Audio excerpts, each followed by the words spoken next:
Hello मेरे प्यारे बच्चों, welcome to white board classes. बच्चों, आज की क्लास में मैं आपके लेके आया हूँ क्लास 10th का एग्जाम बूस्टर, जिसमें बच्चों हम बात करेंगे चैप्टर बाय चैप्टर सभी बेहतरीन क्वेश्चंस के ऊपर। जिन बच्चों ने अभी तक कुछ नहीं पढ़ा उन बच्चों के लिए भी बहुत कुछ है, और जो बच्चे पढ़ते आ रहे हैं उनके लिए तो ये बेस्ट है एकदम, ठीक है, ताकि आप एक अच्छा स्कोर कर सको, एक बेहतरीन स्कोर कर सके। तो चलिए हमारे साथ स्टार्ट करते हैं हम इस सीरीज को। और जिन बच्चों ने चैनल को अभी तक सब्सक्राइब नहीं किया है, बच्चे चैनल को सब्सक्राइब कर ले ताकि आने वाले चैप्टर्स आपको टाइम टू टाइम मिलते रहे, ठीक है। तो चलिए बच्चों स्टार्ट करते हैं। आज का पहला सवाल बेहतरीन क्वेश्चन। आज हम डील करेंगे पहले एमसीक्यू के ऊपर, उसके बाद हम धीरे धीरे करके आगे बढ़ाएंगे। मैं सब कुछ पढ़ाने वाला हूं आपको इसमें, ठीक है। तो चलिए बच्चों, पहला एमसीक्यू आपकी स्क्रीन पे है, ध्यान से देखिए, ठीक है। पहला एमसीक्यू बच्चों आपकी स्क्रीन पे देखकर आपको बोला गया है क्या कि the HCF of smallest composite number and smallest prime number is, यानी कि सबसे छोटी भाज्य संख्या और सबसे छोटी अभाज्य संख्या का आपको एचसीएफ निकालना है, ठीक है ना। एचसीएफ मतलब हाईएस्ट कॉमन फैक्टर आपको बताना है, ठीक है। तो हम कैसे इस क्वेश्चन को करेंगे उसका तरीका मैं आपको बता रहा हूं, मैं पूरा कॉन्सेप्ट के साथ बता रहा हूं। और अगर आप चाहो तो आप फटाफट भी कर सकते हो, कोई दिक्कत नहीं है, ठीक है। लेकिन पेपर में बच्चों एमसीक्यू को लिखने का तरीका कैसा होगा वो मैं आपको बताऊंगा, ध्यान से मेरी बात को समझते हुए चलना। सबसे पहले इस क्वेश्चन को करने के लिए आपको बच्चों दो चीजों का पता होना चाहिए। एक तो सबसे स्मॉलेस्ट कंपोजिट नंबर, यानी कि सबसे छोटी भाज्य संख्या क्या होती है। दूसरा, सबसे छोटा स्मॉलेस्ट नंबर आपको पता होना चाहिए, ठीक है। तो हमने यहां पर क्या किया, जो हमारा सॉल्यूशन हम यहां पर लेंगे उसको आप समझिए। तो हम बताते हैं क्या कि जो आपका स्मॉलेस्ट कंपोजिट नंबर है, यानी कि सबसे छोटी भाज्य संख्या जो है, हिंदी में बता रहा हूं ध्यान देना, स्मॉलेस्ट कंपोजिट नंबर जो है बच्चों आपका क्या होता है। तो स्मॉलेस्ट कंपोजिट नंबर होता है 4, ठीक है। स्मॉलेस्ट कंपोजिट नंबर कितना होता है 4। और जो आपका स्मॉलेस्ट प्राइम नंबर होता है, जरा बताइए फटाफट कमेंट करके बताइए, स्मॉलेस्ट प्राइम नंबर यानी कि सबसे छोटी अभाज्य संख्या क्या है। तो सबसे छोटी अभाज्य संख्या स्मॉलेस्ट प्राइम नंबर होता है बच्चों आपका 2। क्या होता है 2। तो आपको बताना है, चार ऑप्शन में से आपको दिख रहा है, तो हम यहां बताएंगे दोनों में एचसीएफ का। तो पहले हमने 4 के प्राइम फैक्टर निकाले, 4 के प्राइम फैक्टर होते हैं 2 इंटू 2, और 2 का प्राइम फैक्टर निकालेंगे 2 का 2 ही आएगा। दोनों में कॉमन क्या रहा बच्चों, आपका 2 है, यही आपका हाईएस्ट कॉमन फैक्टर है। तो ये आपका कितना आएगा आंसर, 2 आपका राइट आंसर हो जाएगा, ठीक है। और एग्जाम में कैसे लिखोगे, एग्जाम में देखो एमसीक्यू में इतना सवाल आता है, ये बी ऑप्शन इसका करेक्ट है, ये ध्यान देना, ठीक है। तो अगर एग्जाम में अगर आपको आता तो आपको डायरेक्ट ऐसे ही करना है क्या, एक तो आपको लिखना है ऑप्शन, जैसे आपने लिखा ऑप्शन बी, आप ऐसा लिख रहे हो ऑप्शन बी, और ऑप्शन बी के बाद में आप लिख देना यहां पे इसी के साथ ब्रैकेट में लिख सकते हो एचसीएफ बराबर क्या आपका 2। ये आपका एकदम करेक्ट लिखने का तरीका होगा, जिससे आपको एक नंबर आसानी से मिल जाएगा। पर मेरा काम है सब कुछ बताना, तो मैं कॉन्सेप्ट के साथ आपको बता रहा हूं आप चीजों को, ताकि बेहतर तरीके से समझ सके। अगला क्वेश्चन बच्चों आपकी स्क्रीन पे नेक्स्ट वाला है, क्वेश्चन नंबर 2। बोला गया है the LCM of smallest 2 digit composite number and smallest composite number, यानी कि बोला है सबसे छोटी 2 अंकों वाली भाज्य संख्या, एक तो ये पता होना चाहिए, दूसरा सबसे छोटी भाज्य संख्या यानी कि स्मॉलेस्ट कंपोजिट नंबर, और स्मॉलेस्ट 2 डिजिट कंपोजिट नंबर आपको पता होना चाहिए। जल्दी जल्दी बताइए फटाफट, तेजी से बता दो कि स्मॉलेस्ट 2 डिजिट कंपोजिट नंबर क्या होता है। जल्दी से कमेंट करके बता दो कि स्मॉलेस्ट कंपोजिट नंबर क्या होता है। तो हम यहां बताते हैं कि जो आपका स्मॉलेस्ट 2 डिजिट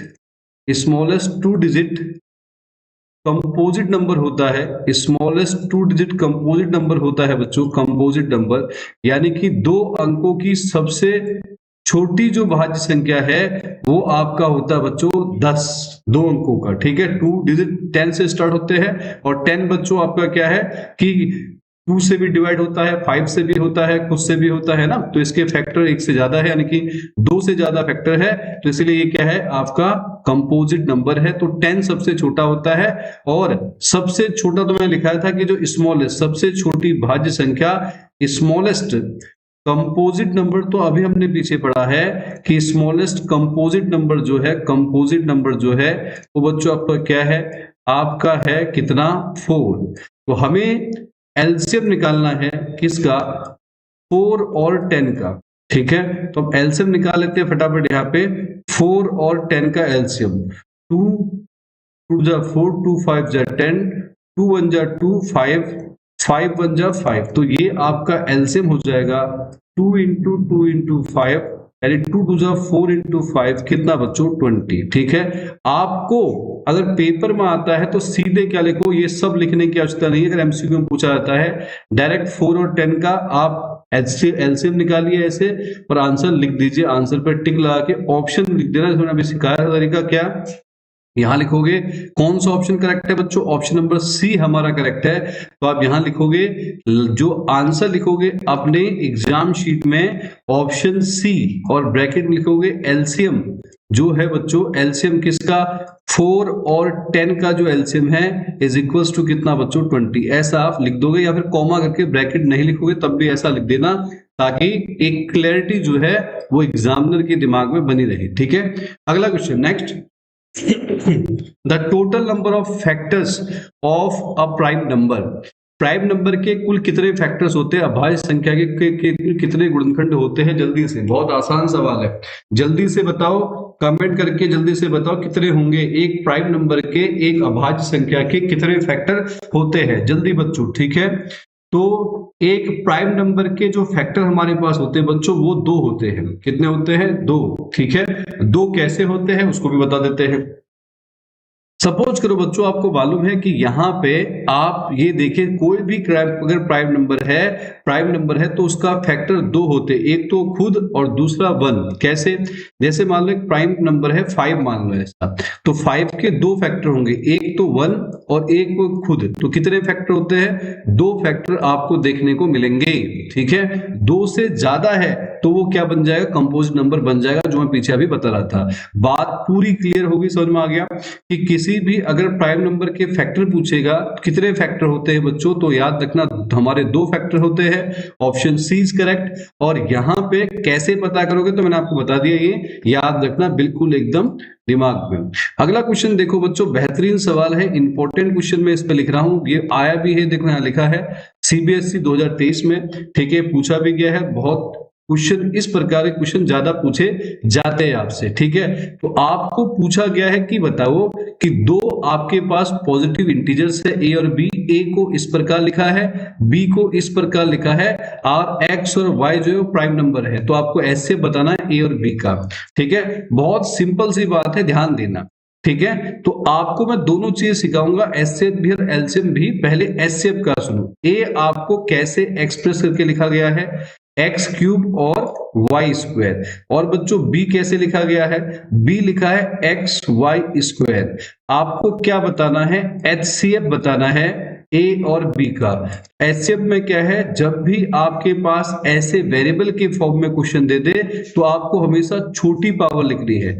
एक्स और एक्स क्यूब में छोटी पावर कौन सी बच्चों, एक्स है, और वाई स्क्वायर और वाई स्क्वायर 2 के 2 है, छोटी वाई स्क्वायर, और ये सॉरी वाई क्यूब था यहाँ पे, ये वाई क्यूब है, वाई क्यूब और वाई स्क्वायर में छोटी पावर क्या बच्चों, एक्स वाई स्क्वायर। तो इस हिसाब से मेरा जो आंसर बनेगा वो बी बनेगा, एक्स और वाई स्क्वायर। अगर इसी में बच्चों ये पूछ देता मुझसे, अगर बोल देता कि आप एलसीएम बताइए ए और बी का, तो एलसीएम में हमेशा बड़ी पावर लेते हैं। तो बड़ी पावर क्या होती है, एक्स की क्यूब, इन दोनों में बड़ी पावर क्या है, वाई की क्यूब। तो इस हिसाब से मेरा ऑप्शन सी आता अगर एलसीएम पूछता तो। लेकिन उसने क्या पूछा, ऐसे पूछा है, तो मेरा जो राइट आंसर है वो है एक्स वाई स्क्वायर। तो ऑप्शन बी इज करेक्ट। तो ये ध्यान देना, बिल्कुल एकदम दिमाग में रखना, जब भी वेरिएबल वाला सवाल आता है तो आपको किस प्रकार से सॉल्व करना है उसका तरीका मैं बता रहा हूं।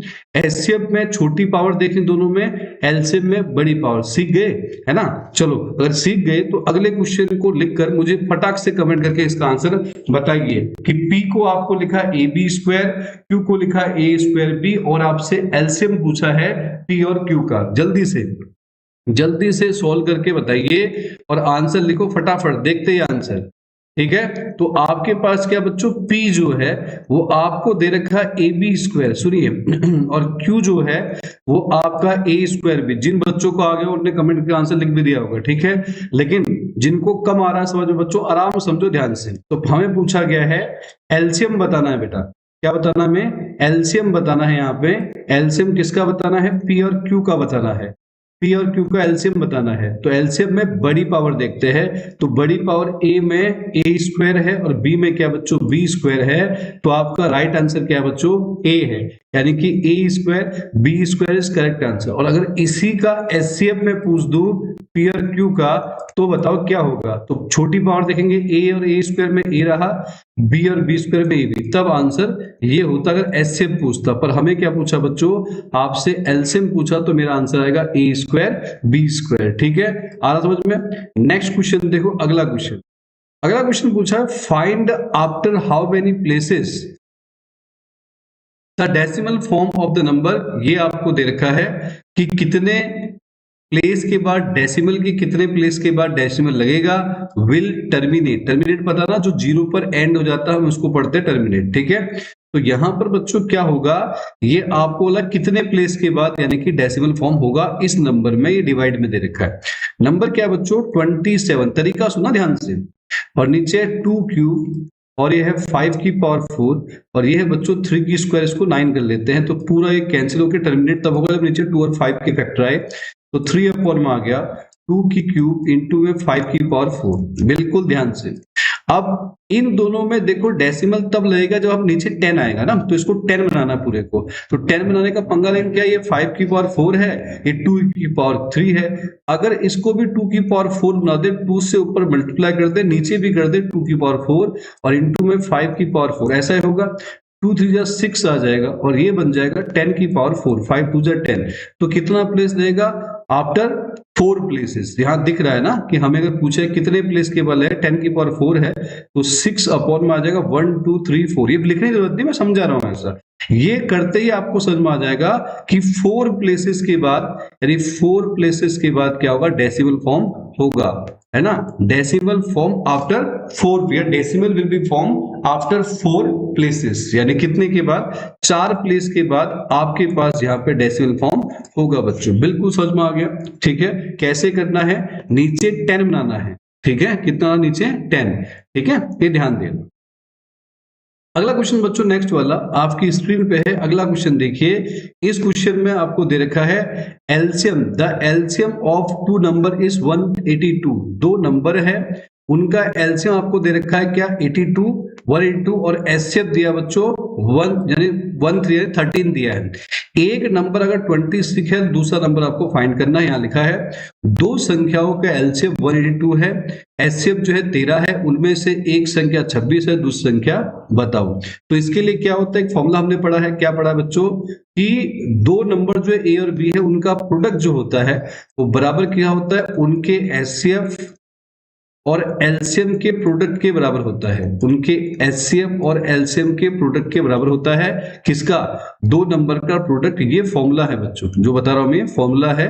ये सबको आता होगा, जिनको नहीं आता है एक चीज बताते हुए चल रहा हूं, कुछ भी नहीं पढ़ा कोई बात नहीं, सब हो जाएगा, बस आप करते जाइए। ठीक है, ए इंटू बी बराबर में होगा एचसीएफ ए और बी का और एलसीएम, यानी कि दो नंबर का प्रोडक्ट उनके एचसीएफ और एलसीएम के प्रोडक्ट के बराबर होता है। अब आओ, अब बच्चों एक संख्या जो है वो 26 है, मान लो ए है 26 और बी का पता नहीं है, एचसीएफ पता है, एचसीएफ है बेटा 13 और एलसीएम है 182। इससे कैंसिल कर देते हैं 2 पे, और 2 से इसको कैंसिल कर दे 91, तो बी यानी क्या आ जाएगा 91। तो दूसरा नंबर क्या आएगा बच्चों, आपका 91 हो जाएगा। तो ऑप्शन नंबर कौन सा ठीक है बताओ, तो ऑप्शन नंबर डी हमारा करेक्ट है। इस प्रकार क्वेश्चन इसी फॉर्मूले से होंगे, ध्यान देते रहना बिल्कुल एकदम। अगला सवाल फिर आया है, देखो यहां पर एचसीएफ दिया है और एलसीएम पूछा है। तो आपको पता है दो नंबर जो भी है इनका प्रोडक्ट इक्वल होगा किसके, एचसीएफ किसका 252 और 594 का, और इनटू में इन्हीं दोनों का बच्चों एलसीएम 252 और 594 का। आओ, तो दो नंबर क्या है आपको पता है, दो नंबर जो आपको दे रखे वो है 252 इंटू में 594। एचसीएफ बोलो 18 है और फाइंड करना बच्चों एलसीएम। तो इसको नीचे लेके चलते हैं। 252 इंटू में 594 डिवाइड बाय बच्चों 18 आ जाएगा और ये आ जाएगा LCM। ठीक है, तो यहां पर देखो कैंसिल कर सकते हैं, डायरेक्ट भी मैं कैंसिल कर सकता हूं अगर मैं चाहूं तो। देखो 18 को 1 से किया, 18 कम 18 कितना बचा 7 और ये 18 चौको 72। 594 इंटू में 14 कर दो, बिल्कुल एकदम ध्यान से। 4 4 जा 16, 1 19, 4 9 36 37 23 4 9 5 6 1 3 और ये आपका जाएगा बच्चों क्या 8, तो आएगा 8316। 8316 हमारा फाइनल आंसर आ जाएगा। 8316 ये हमारा हो गया LCM। तो ऑप्शन नंबर कौन सा करेक्ट है? ऑप्शन नंबर 20 हमारा करेक्ट ऑप्शन हमारा होगा। ये बिल्कुल एकदम ध्यान देना, एक ही प्रकार के सवाल करा रहा हूं, ठीक है, एक ही प्रकार के सवाल है, फॉर्मूला एक ही है, यूज हम करें, ध्यान देना। अगला क्वेश्चन क्या पूछा है? द एलसीएम ऑफ, पेपर में आया हुआ है, the LCM of two number is 9 times their HCF, है ना, कि जो एलसीएम है दो नंबर का वो 9 टाइम्स है इसके एचसीएफ से। इनका जो सम है, सम ऑफ एलसीएम एंड एचसीएफ है 500, तो आपको एचसीएफ फाइंड करना है। किसका सम है? एलसीएम और एचसीएफ का सम है। मान लो बच्चों ध्यान से समझना, हाँ, अगर मैं एचसीएफ को मान लेता हूं x, तो एलसीएम होगा 9 गुना यानी कि 9x। और क्या बोला है? एचसीएफ और एलसीएम का जो सम है बच्चों वो कितना है आपका? एलसीएम और एचसीएफ का जो सम है वो आपको दे रखा है 500। तो 9x और ये कितने हो गए 10x इक्वल्स टू कितना है बच्चों 500, तो x आएगा 50। तो x मेरा क्या था? एचसीएफ, तो एचसीएफ आया बच्चों 50 और एलसीएम जो होगा वो 9x होगा 450। पूछा क्या है? पूछा है बच्चों एचसीएफ, तो एचसीएफ आया 50, तो फाइनल आंसर आ जाएगा बी। बिल्कुल बात समझ में नहीं आ रही है? जब भी इतना गुना है ये है वो पूछे तो हमेशा x का प्रयोग कीजिए, इससे क्वेश्चन बहुत सिंपली आपका सॉल्व हो जाएगा। ठीक है, एचसीएफ क्या है बच्चों? x है मान लिया, तो एलसीएम है 9 टाइम्स और दोनों का जो सम है एचसीएफ और एलसीएम का जो सम है वो है 500। तो यहाँ पर एचसीएम रखा और एलसीएम रखा, तो 10x इक्वल में आया 500, x से कैंसिल हुआ 50, तो एचसीएम कितना है बच्चों 50 आया और एलसीएम कितना है बच्चों आपका 450 आ गया। आ रहा समझ में पूरा पूरा? बिल्कुल समझ में आ रहा है कि कोई भी चीज अगर दिक्कत दे रही है तो आप बता सकते हो कि सर ये चीज बता दो, मैं बता दूंगा, कोई आपत्ति नहीं है बेटा। ठीक है, अगला क्वेश्चन पे चले, नेक्स्ट क्वेश्चन की तरफ चलते हैं। अगला क्वेश्चन देखो, क्वेश्चन नंबर 10 आप स्क्रीन पे अब आप करके दिखाओ। आपको बोला है कि जो एचसीएफ है बच्चों दो नंबर का ए और बी का वो 5 है। जो एचसीएफ है ए और बी का वो 5 है और जो एलसीएम है वो 200 है, तो उनका प्रोडक्ट निकालना बहुत बहुत बहुत सिंपल है ना। कैसे करोगे बोलो? फटाफट करके बताओ, आंसर बताओ जल्दी से, आंसर बताओ जल्दी से करके। तो आपको अगर हम इसमें देखें बच्चों, जो आपका एचसीएफ है ना, जो एचसीएफ है वो दो नंबर का मान लो ए और बी का, वो कितना दे रखा है आपको? 5 दे रखा है। और दोनों का जो बच्चों एलसीएम है ना ए और बी का, वो बच्चों 200 है। तो आपको बोला क्या गया है? आपको बोला है कि आपको पता है क्या होता है फॉर्मूला, कि जो प्रोडक्ट है ए और बी का ना, वो किसके इक्वल होता है बेटा? HCF of A B into में एलसीएम ऑफ ए बी, ये होता है एलसीएम ऑफ ए बी और एलसीएम ऑफ ए बी होता है। ए और बी की बात करें तो ए बी आ जाएगा। एचसीएफ ए और बी की चर्चा करते हैं तो एचसीएफ ए और बी का कितना होगा बच्चों? 5 है और ये आएगा 200।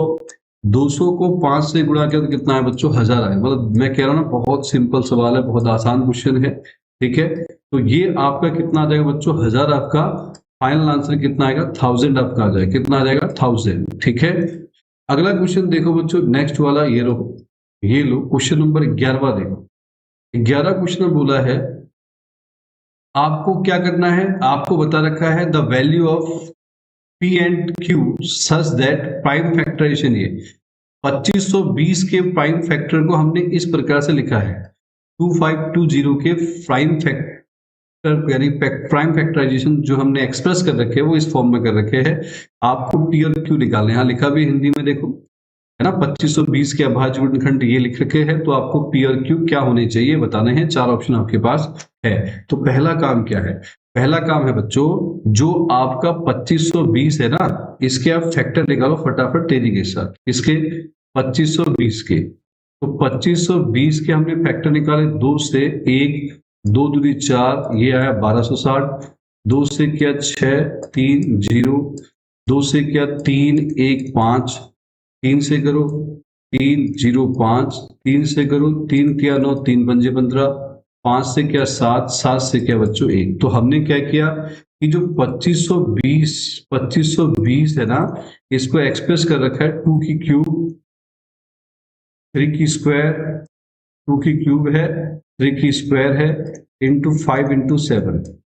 तो 2520 के फैक्टर इसने क्या लिखे, इसने लिखे है 2 की क्यूब, 3 की पावर p, इंटू में q इंटू में 7 इक्वल्स टू ये जो हमने निकाले वो ये रहे। तो ये तो कैंसिल हो गए, 7 7 पे कैंसिल हो गया। तो यहां बच्चा 3 की power p into Q equals to 3 की स्क्वायर इंटू 5।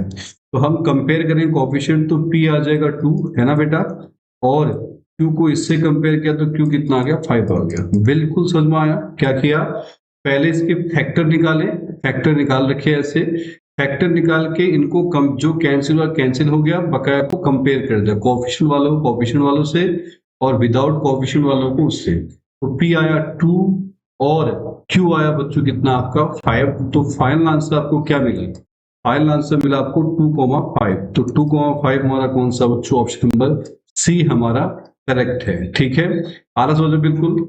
अगला क्वेश्चन देखो, नेक्स्ट वाला ये रहा, ये बहुत बड़ा आया है पेपर में, है ना ऐसा क्वेश्चन।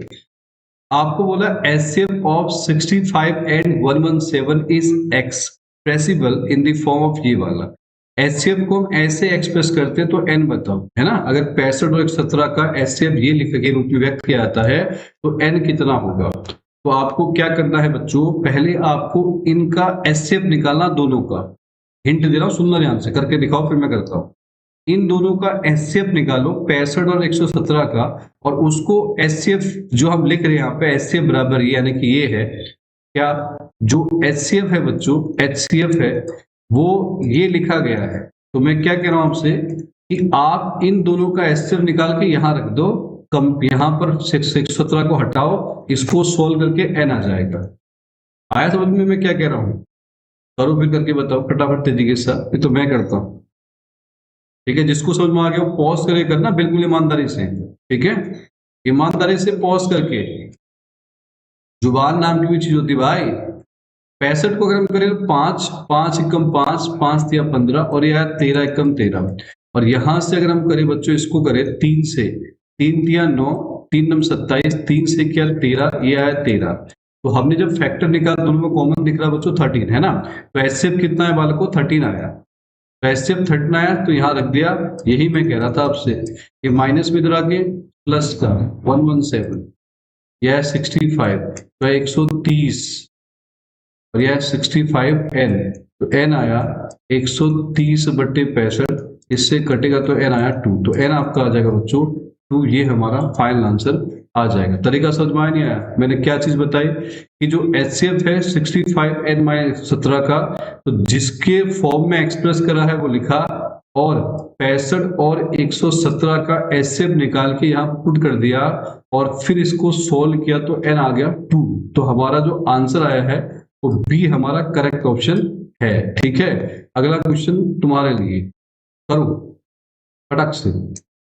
HCF दिया है 220 और 210 और 55 का HCF को ऐसे एक्सप्रेस कर रखा है, सेम चीज वही है, HCF बराबर ये, है ना। दोनों का HCF निकालो वहां रखो, और y बताओ कितना आता है, जल्दी से जल्दी से पॉज करो एकदम से, और फटाफट आंसर बता के कमेंट कर दो, मजा आ जाएगा। ठीक है, कमेंट कर दो, मजा आ जाएगा ऑप्शन को करके। ठीक है, पर ईमानदारी बच्चों, है ना, ईमानदारी बहुत इंपॉर्टेंट है, ईमानदारी से करो तो कोई दिक्कत नहीं है। ठीक, और नोटबुक में नोट करते चलना इनको, ये नहीं है अभी, ऐसा नहीं कि हम बस करते चल रहे, नोटबुक में नोट करो, एक से बढ़ के क्वेश्चन, बढ़िया बढ़िया क्वेश्चन आपको मिलते जाएंगे। ठीक है, पूरी एक नोटबुक बना दो, लगातार चैप्टर की सीरीज लाते रहेंगे ताकि दिक्कत ना आए किसी बच्चे को। ठीक है, और जो बच्चों ने कुछ भी नहीं पढ़ा घबराए नहीं, सब समझ में आ जाएगा, बस करते चलिए।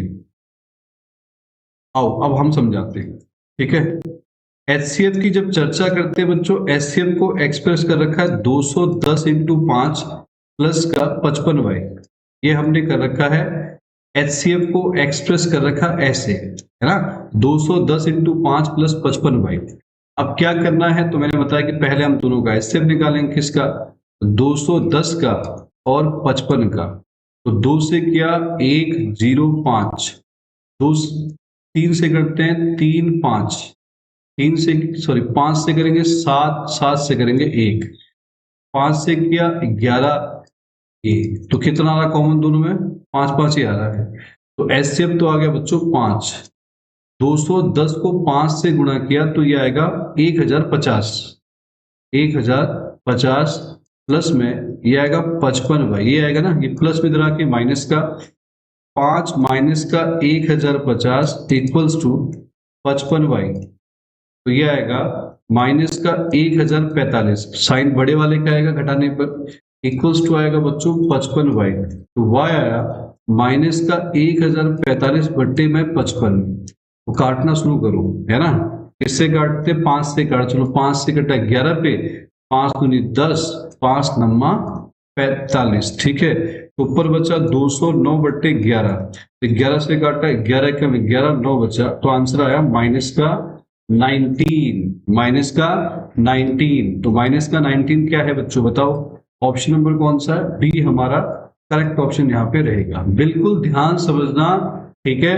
जो क्वेश्चन इंपॉर्टेंट है देखो, उसको मैंने आपको दो दो करके दिखा रहा हूँ ताकि खुद करें, एक आप प्रैक्टिस करें ऐसा, ठीक है। और जिसको दिक्कत आ रही है वो कमेंट लिखे, मैं कराऊंगा कोई भी हालत पे, ठीक है, कोई वो नहीं है, आराम से पढ़ते रहिए बस। अगला सवाल देखो, क्वेश्चन नंबर 14 है आपकी स्क्रीन पे। 14 क्वेश्चन में आपसे बोला है फाइंड द लार्जेस्ट नंबर, है ना। लार्जेस्ट, जब भी आपसे लार्जेस्ट की बात होती है या मैक्सिमम की बात होती है, हमेशा दिमाग में आता है HCF, हाईएस्ट कॉमन फैक्टर, विच डिवाइड्स 245 1037। वो ऐसा कौन सा नंबर है जिसको इन दोनों से डिवाइड करने पे रिमाइंडर दोनों केस में 5 है। एक शॉर्ट ट्रिक ये भी है कि इन सब से डिवाइड करके देखो, जिससे इनको दोनों को डिवाइड करने पर 5 आ जाएगा, वही हमारा आंसर होगा, ठीक है। पर मेरा काम है क्या करना, मेरा काम है आपको पूरा कॉन्सेप्ट सिखाना। शॉर्ट ट्रिक मैंने बता दिया, आप करके कर सकते हैं डिवाइड करके डायरेक्टली, ठीक है। अब सुनो मेरी बात को ध्यान से, क्या करेंगे, क्या करना है, जो भी आपको नंबर दे रखे हैं उन नंबर में जो भी आपका रिमाइंडर बच रहा है उस नंबर को माइनस करो पहले तो 240 आएगा। और दूसरा क्या है, 1037 है, इसमें से -5 किया तो 1032 है। अब दोनों का फटाफट फैक्टर निकाल दो, 240 के 2 1 2 यानी 1 2 0, 2 से क्या 60, 2 से क्या 30, 2 से क्या 15 आया बच्चों, 3 से क्या 5 और 5 से क्या 1, ठीक है। और इसी प्रकार से 1032 के निकाल लो, 2 पंजे 10, ये आया 16, 2 से क्या 2 दूनी 4, 2 पंजे 10, 2 अट्ठे 16, 2 से क्या 2 दूनी 4, 2 नौ 18, है ना, 3 से क्या 3 चक्को 12, 3 तिया 9, ये आया आपका कितना, ये, ठीक है। अब आप क्या करो, इनमें कॉमन देखो क्या क्या है, कॉमन है एक तो ये 3 HCF में देखो, और एक 3 है। तो हमारा जो HCF बन रहा है ना बच्चों, HCF बन रहा है, वो बन रहा है 2 की क्यूब इंटू 3, 2 क्यूब होता है 8 इंटू 3, 8 इंटू 3 कितना होता है बच्चों 24, कितना होता है 24। तो 24 वो नंबर है, 24 वो नंबर है जिसको डिवाइड करने पर रिमाइंडर क्या आएगा, दोनों में 5 5 आएगा। आप करके देखो, 24 की टेबल पे 10 पे आएगा, 2 4 5 बचेगा, है ना। और फिर 24 से आप इसको करके देखो, इस वाले को देखो, 24 की टेबल पर अगर हम बनाएंगे तो कितने पे आएगा, अगर हम करेंगे तो इसको ये 43 पे आएगा, 1032। 24 पे अगर हम करेंगे तो क्या आएगा, 43 पे आएगा 1032, और कितना फिर बचेगा, 5 बचेगा। तो डायरेक्ट भी कर सकते हैं जैसे मैं बता रहा हूं, पर ये पूरा कॉन्सेप्ट से है जो मैं सिखा रहा हूं रियल नंबर के बेस पे। अगला सवाल आपके लिए है, ध्यान से करके दिखाइए फटाफट। क्या बोला है, find the largest number which divides 129 and 545, leaving remainder 3 और 5, दोनों में अलग अलग है। एक में रिमाइंडर पहले वाले को डिवाइड करने पे 3 आता है, दूसरे पे 545 आता है। शॉर्ट ट्रिक तो मैंने बताई, डिवाइड करके चेक करो, पहले में 3 आना चाहिए, दूसरे में 5 आना चाहिए, सबसे डिवाइड करोगे, है ना। और लेकिन अभी तो फिलहाल कॉन्सेप्ट से बताओ जो कि मैंने आपको सिखाया था यहाँ पर, ठीक है, जल्दी जल्दी बताओ और आंसर बताओ, 1 मिनट का टाइम लो और फटाफट आंसर बता दो, ठीक है। मेहनत करो बेटा, बता रहा हूं मैं, साल भर मेहनत नहीं की, अभी भी अगर 1 डेढ़ महीना मेहनत नहीं करोगे तो फिर तो बेड़ा पार हो जाएगा तुम्हारा, मैं बता रहा हूँ, बेकार हो जाएगा सब कुछ। तो ध्यान से पढ़ते रहिए, कोई दिक्कत नहीं है, ठीक है, जैसा कह रहे वैसे करिए। बताओ फटाफट तेजी के साथ आंसर लिखो भाई, जल्दी जल्दी आंसर लिखो, कितना आ रहा है, ठीक है। आओ चलो मैं बताते हैं, जिसने आंसर निकाल दिया वो कमेंट करके बताइए, बकाया जो कर रहे हो पॉज से करो बिल्कुल एकदम, ठीक है, ईमानदारी से। अब हम क्या करेंगे बच्चों, पहला काम मैंने बताया, दोनों का हमने पकड़ा, 129 था, इसमें से लेस कर दिया जो रिमाइंडर था 3, तो यह 126, और दूसरा क्या था 545, और 545 में से हमने लेस कर दिया कितना 5, दूसरे में 3 5, तो 540 आए, 540। आपने क्या किया, फटाफट 126 का निकाला, फैक्टर बनाए, 2 6 3 3 2 1, 3 से आया 7, 7 से आया 1 पे, फिर निकाले 540 के, 2 से किया 2 दूनी 4, 7 0, 3 से किया 90, 3 से किया 30, 3 से किया 10, 2 से किया 5, 5 से किया 1। अब अगर फैक्टर देखिएगा कॉमन आ रहा है, एक तो 2 रहा 2, है ना बेटा, एक तो अगर 2, दूसरा कॉमन आ रहा है आपका 2 3 है, 3 3, ये है 9 यानी कि, तो हमारे पास जो यहाँ पे एचसीएफ बन रहा है वो क्या बन रहा है, 2 इंटू 3 की स्क्वायर, ये तो बन रहा है ना 2 और 3 की स्क्वायर, 3 की स्क्वायर आएगा कितना 9, 9 टू जा होगा 18 है, 9 टू जा होगा 18, तो हमारा जो फाइनल आंसर आएगा वो एचसीएफ 18 आएगा, पर इसमें तो कोई ऑप्शन है नहीं। दोबारा चेक करो एक बार, 129 में से 3 लेस किया तो 126 ही होता है, 2 6 जा 12, 2 3 जा 6, 3 2 जा 6, 3 1 जा 3, 3 7 21, ये तो हो गया।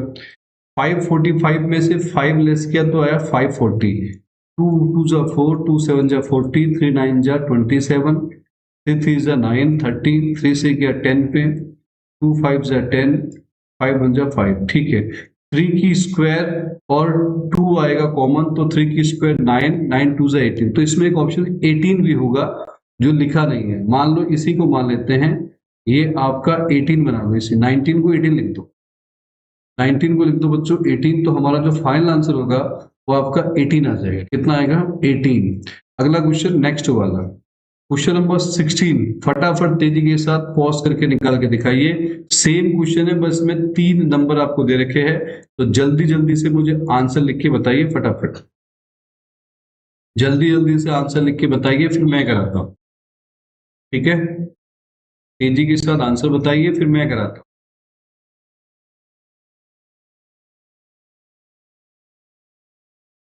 ठीक, जल्दी जल्दी करो फटाफट तेजी के साथ, फिर मैं कराऊंगा इसके बाद, जल्दी जल्दी करो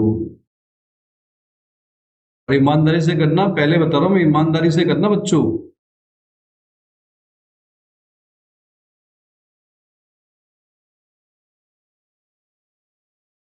आओ चलो अब मैं समझाता हूँ, ठीक है, जो कर रहा है वो पॉज करके करे आराम से, बिल्कुल कोई दिक्कत नहीं है। पहला देखिए क्या क्या है, 3 नंबर है, 398, तो 398 में से हम घटाएंगे 7, तो आएगा 391। दूसरा क्या है 436, 436 में से 11 हम लेस करेंगे तो कितना आएगा आपका 524, मतलब 425। फिर 542 में से लेस करेंगे 15, तो आएगा 7, और यहाँ पे आएगा 3 में से 2, 527। ये 3 आए, तीनों के हम फटाफट क्या निकाल लेंगे बच्चों, फैक्टर बना लेंगे जल्दी से। 391 के बनाओ पहले, तो 391 के फैक्टर क्या क्या बनेंगे पहले बना लेते हैं। तो 391 के जो फैक्टर आपके बनेंगे, अगर हम इसको सॉल्व करें तो कैसे करेंगे, तो इसको हम डिवाइड किससे करें, तीनों में जो कॉमन आएगा वो क्या आएगा हमारा, वो हमें वो देखना है। तो देखो 2 से डिवाइड नहीं होगा, 3 से नहीं होगा, 4 से नहीं होगा, 5 6 7, 7 से करके देखेंगे तो 7 से अगर करोगे तो 7 5 जा 35 है ना, 7 5 जा 35, ये भी नहीं होगा।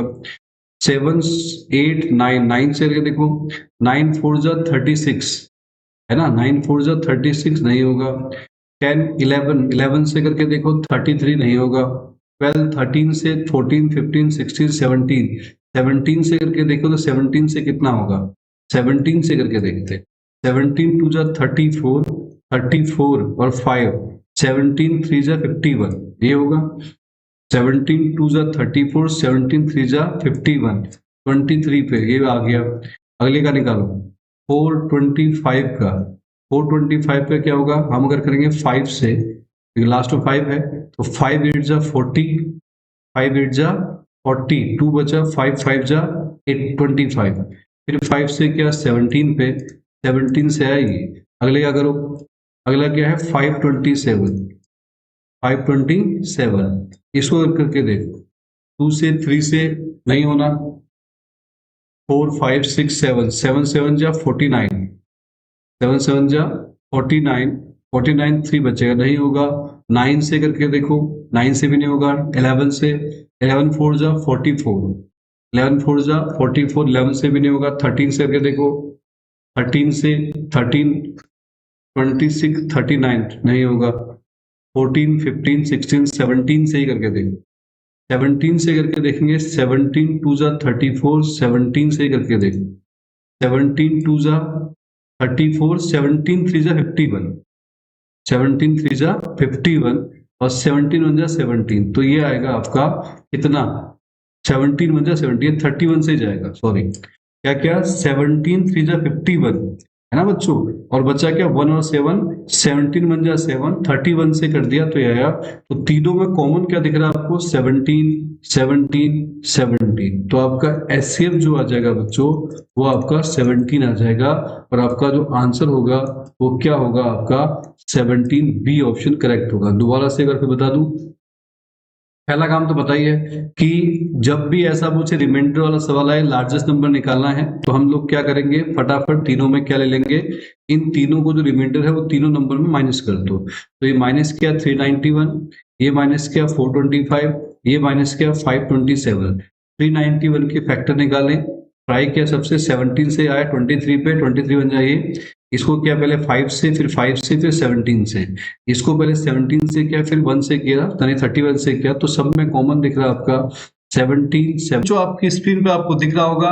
पहला सवाल आपसे पूछा है, find the greatest 6 digit number exactly divisible by 18 24 and 36। आपको बताया गया है 17 18 24 और 36 से पूर्णतः विभाजित होने वाली सबसे बड़ी 6 अंक की संख्या क्या है। सबसे बड़ी 6 अंक की संख्या ज्ञात करनी है। आपके पास 4 ऑप्शन आपको दे रखे, आपको दिख रहा है, ठीक है। तो बच्चों इस क्वेश्चन को हम कैसे करेंगे, पीछे मैंने बताया था लार्जेस्ट नंबर निकालने के लिए हम लोगों ने बात की थी कैसे निकाल रहे हैं, पर ये उसी में से एक डिफरेंट सवाल आया है। जब भी हमसे 6 डिजिट का सबसे बड़ा नंबर अगर पूछा जाता है तो 6 डिजिट का सबसे बड़ा नंबर होता है 6 टाइम 9, यानी कि 999, ऐसा हम लिखेंगे कितना 6 टाइम। ये 6 डिजिट का सबसे बड़ा नंबर है, पर आपको बताना है वो 6 डिजिट का नंबर जो इन चारों से, इन तीनों से जो है पूरी तरह से डिवाइड हो जाए।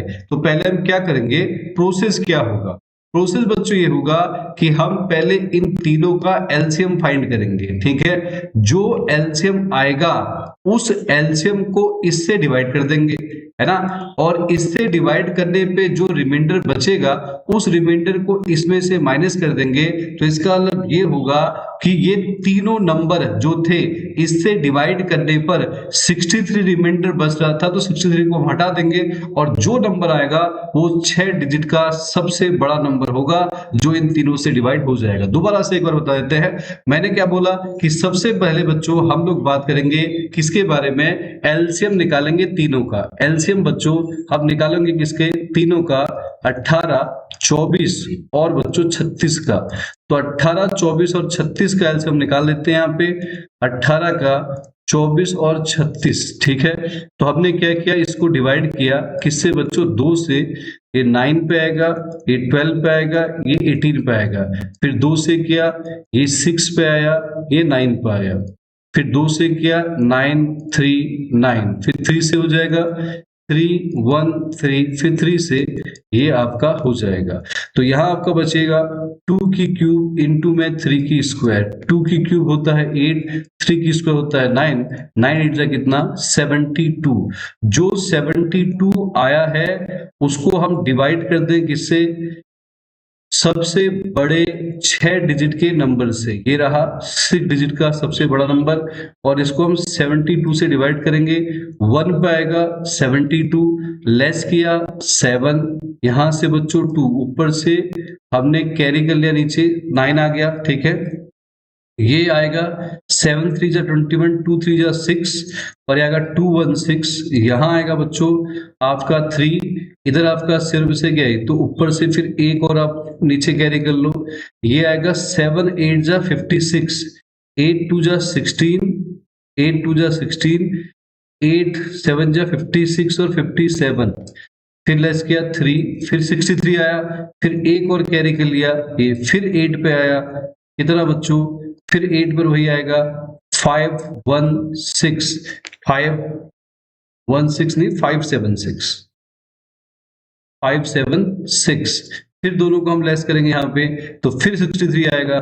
फिर आपने कैरी किया 9, तो आपका फिर 8 पे आएगा, और ये आया 576 अगेन, और फिर वही बचेगा 63। तो 63 आपका रिमाइंडर बच रहा है। तो मैंने आपको क्या बताया कि जो आपका 6 टाइम 9 है, सबसे ग्रेटेस्ट है, उसमें से जो रिमाइंडर है उसको माइनस कर दो। 9 में से 3 गया 6, 9 में से 6 गया 3, 999 यानी कि 4 टाइम्स 9 आ जाएगा, तो आएगा 99936। ये हमारा आंसर आ जाएगा। यानी कि कितना आया, अगर हम पूरे को लिखे तो कितना होगा, तो हम बताएंगे 9,99,936, और आपका जो राइट आंसर है वो आपका ये रहा, ऑप्शन नंबर बी। क्या बताया कि जब भी इस प्रकार का सवाल आए, ठीक है, तो तरीका हमेशा याद रखना। अब जैसे यहां पूछा सबसे स्मॉलेस्ट 6 डिजिट का नंबर बताओ, तो 1 के पीछे 5 जीरो लगा देना, ऐसे सबसे स्मॉलेस्ट अगर पूछेगा तो 5 जीरो 1 के स्मॉलेस्ट है, ठीक है। और अगर ये पूछा कौन सा ऐसा नंबर है, तो हम इसमें क्या करेंगे बच्चों, प्लस करेंगे। जो रिमाइंडर आएगा इसमें प्लस कर देंगे, ताकि हमें चल जाए पता कि सबसे छोटा 6 डिजिट का नंबर क्या है। लेकिन यहां हमसे पूछा है ग्रेटेस्ट वाले का, तीनों का एलसीएम निकाल के डिवाइड किया, डिवाइड करके जो रिमाइंडर बचा उसको 6 डिजिट में से हमने क्या कर दिया बच्चों, माइनस कर दिया, ठीक है, आ रहा ना। और स्मॉलेस्ट में मैंने बताया कि प्लस करना। क्लियर है। अगले सवाल की तरफ चलते हैं, नेक्स्ट वाले की तरफ चलते हैं। अगला क्वेश्चन आपसे पूछा है क्या, फाइंड द वैल्यू ऑफ -1 की पावर n प्लस -1 की पावर 2n प्लस -1 की पावर क्या है यहाँ पे 2n प्लस 1, और ये आपको देगा 4n प्लस 2, जहां पर n बच्चों एक ऑड पॉजिटिव इंटीजर है, यानी ऑड था, ऑड पॉजिटिव इंटीजर, ठीक है। यहाँ पे यानी कि विषम संख्या है, विषम धनात्मक पूर्णांक है, n ऑड है, यहाँ पर साफ साफ बोला गया है। तो इसका मतलब ये होगा, अगर n ऑड है तो माइनस ये आपके पास है, प्लस में -1 की पावर है 2n प्लस 1, 2n सॉरी, और -1 की पावर है 2n प्लस 1, और ये आपका है -1 की पावर 4n प्लस 2। तो अगर n ऑड है बच्चों, तो ऑड पावर का माइनस नेगेटिव होता है। यहाँ पे ये जो 2n है, यहाँ अगर हम ऑड रखेंगे तो ये हमेशा इवन आएगा, और इवन की पावर हमेशा बच्चों प्लस होगी। जैसे यहाँ हमने क्या रखा, ऑड रखा 2 into 1, तो आंसर 2 आएगा। ऑड रखो 2 into 3, देखो कितना 6। हर बार इस पर क्या आएगा, इवन आएगा। और इस वाले की अगर हम चर्चा करें बच्चों, तो इस पर क्या आएगा, इस पर हमेशा ऑड आएगा, और ऑड की पावर अगर माइनस है तो आंसर माइनस में आता है। इस वाले पर क्या आएगा बच्चों, इवन आएगा, तो ये प्लस का होगा। तो -1 प्लस -1 प्लस 1 ये होगा, इससे कैंसिल, इससे कैंसिल, आंसर आ जाएगा 0 आपका। दोबारा से बता रहा हूं, ध्यान समझना। n बच्चों यहाँ साफ साफ बोला है ऑड है, तो आपको पता है कि जब n ऑड है तो ऑड पावर में अगर माइनस होता है तो आंसर नेगेटिव में आता है। इवन को रिप्रेजेंट कर रहा है, ये ऑड को दिखा रहा है, ये इवन को दिखा रहा है, ठीक है ना। ऑड को दिखा रहा है ये वाला, क्योंकि आप 1 रखोगे 3 रखोगे जो भी रखोगे पावर माइनस में रहेगी, मतलब पावर ऑड ही रहेगी। यहाँ पावर इवन बन जाएगी तो आंसर प्लस में आ जाएगा, यहाँ पावर ऑड ही रहेगी तो आंसर माइनस में आएगा, यहाँ पावर इवन बन जाएगी तो आंसर क्या है प्लस। और मैंने दिखा दिया कैसे इवन बन रहा है पावर, आपको यहाँ पर मैं बता रहा हूं, ठीक है। अगले क्वेश्चन की तरफ चलते हैं, नेक्स्ट क्वेश्चन की तरफ। क्वेश्चन नंबर 19 है, देखिए आपकी स्क्रीन पे 19 क्वेश्चन क्या बोला है। 3 bells ring at interval 9, 12 and 15 minutes respectively. If they start ringing together, अगर वो एट अ टाइम, अगर तीनों जो है एक ही समय बजना स्टार्ट कर रही है, बजती है, तो बताओ कितने टाइम के बाद आगे वो तीनों साथ में बजेंगी। तो तीनों साथ में बजने का मतलब ये है कि हमें तीनों का एलसीएम निकालना पड़ेगा। क्या निकालना पड़ेगा? तीनों का एलसीएम। तो हम लोग यहाँ पर क्या करेंगे बच्चों, हम लिखेंगे एलसीएम निकाल देंगे इसका 9, 12 और किसका बच्चों 15 का। तो 9, 12 और 15 का एलसीएम हम यहाँ पे निकाल लेते हैं, 9, 12 और 15 का। तो यहाँ पर 3 से गया 4 आया, 5 आया, यहाँ पे 2 से करो, 2 2 जा 4, 5 आया, 2 से फिर क्या 1 और 5 आया, 3 से क्या 1 1 5 आया, 5 से क्या 1 1 1।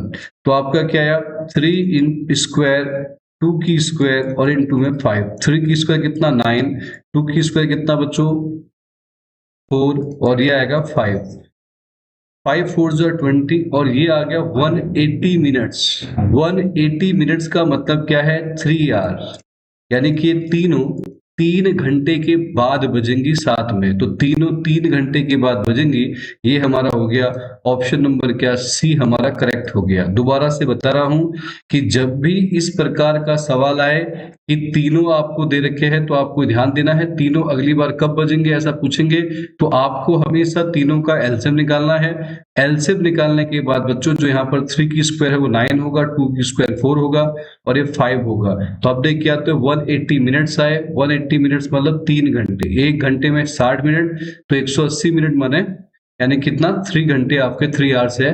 तो आफ्टर 3 आवर्स है ना क्या होगा कि after 3 hours they will ring together, यानी कि 3 घंटे बाद तीनों जो है आपस में साथ में बजेंगी।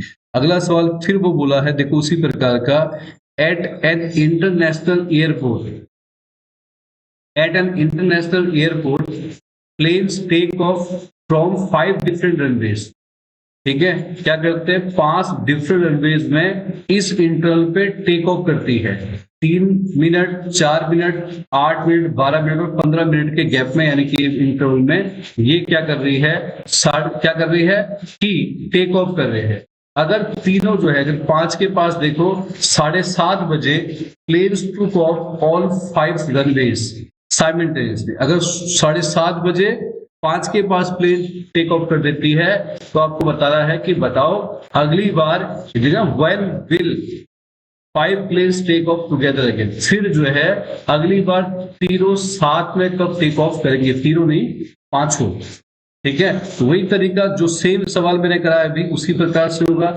जो बच्चे कर सकते हैं वो बच्चे तुरंत पॉज ऑफ करके ईमानदारी से करना स्टार्ट करें। तो हम क्या करेंगे इसका एलसीएम निकाल देंगे। तो एलसीएम क्या होगा बच्चों यहाँ पर, तो तीनों का जो एलसीएम आपका आएगा वो आएगा 3, 4, 8, 12 और 15 का। अब निकाल देंगे बच्चों यहाँ पर एलसीएम 3, 4, 8, 12, 15 का। पहले 2 से करो, ठीक है, फिर 2 से करो, फिर 2 से करो, क्या अब 3 से करो, 5 और फिर 5 से कर दो। इसका मतलब क्या होगा कि हमारे पास जो तीनों का एलसीएम, जब पांचों का एलसीएम आया है वो आया है 2 की क्यूब 3 इंटू 5।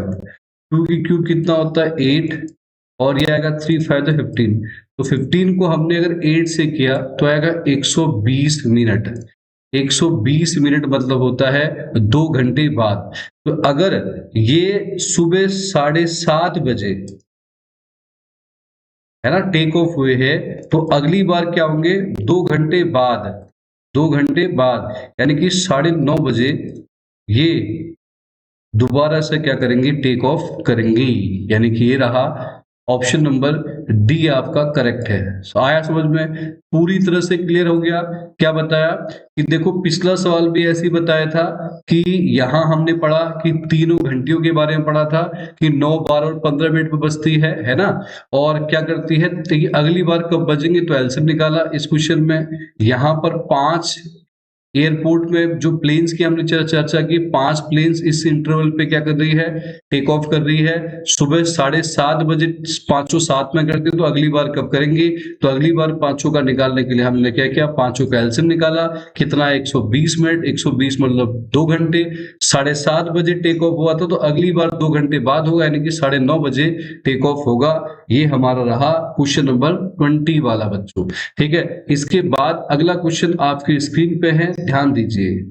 अगला क्वेश्चन आपकी स्क्रीन पे दे रखा है क्या, इस वाले क्वेश्चन को समझिए ध्यान से। क्वेश्चन बच्चों आपको दे रखा, on a morning walk 3 persons step off together, ठीक है, their steps measure 40 centimeter, 42 centimeter, 45 centimeter respectively.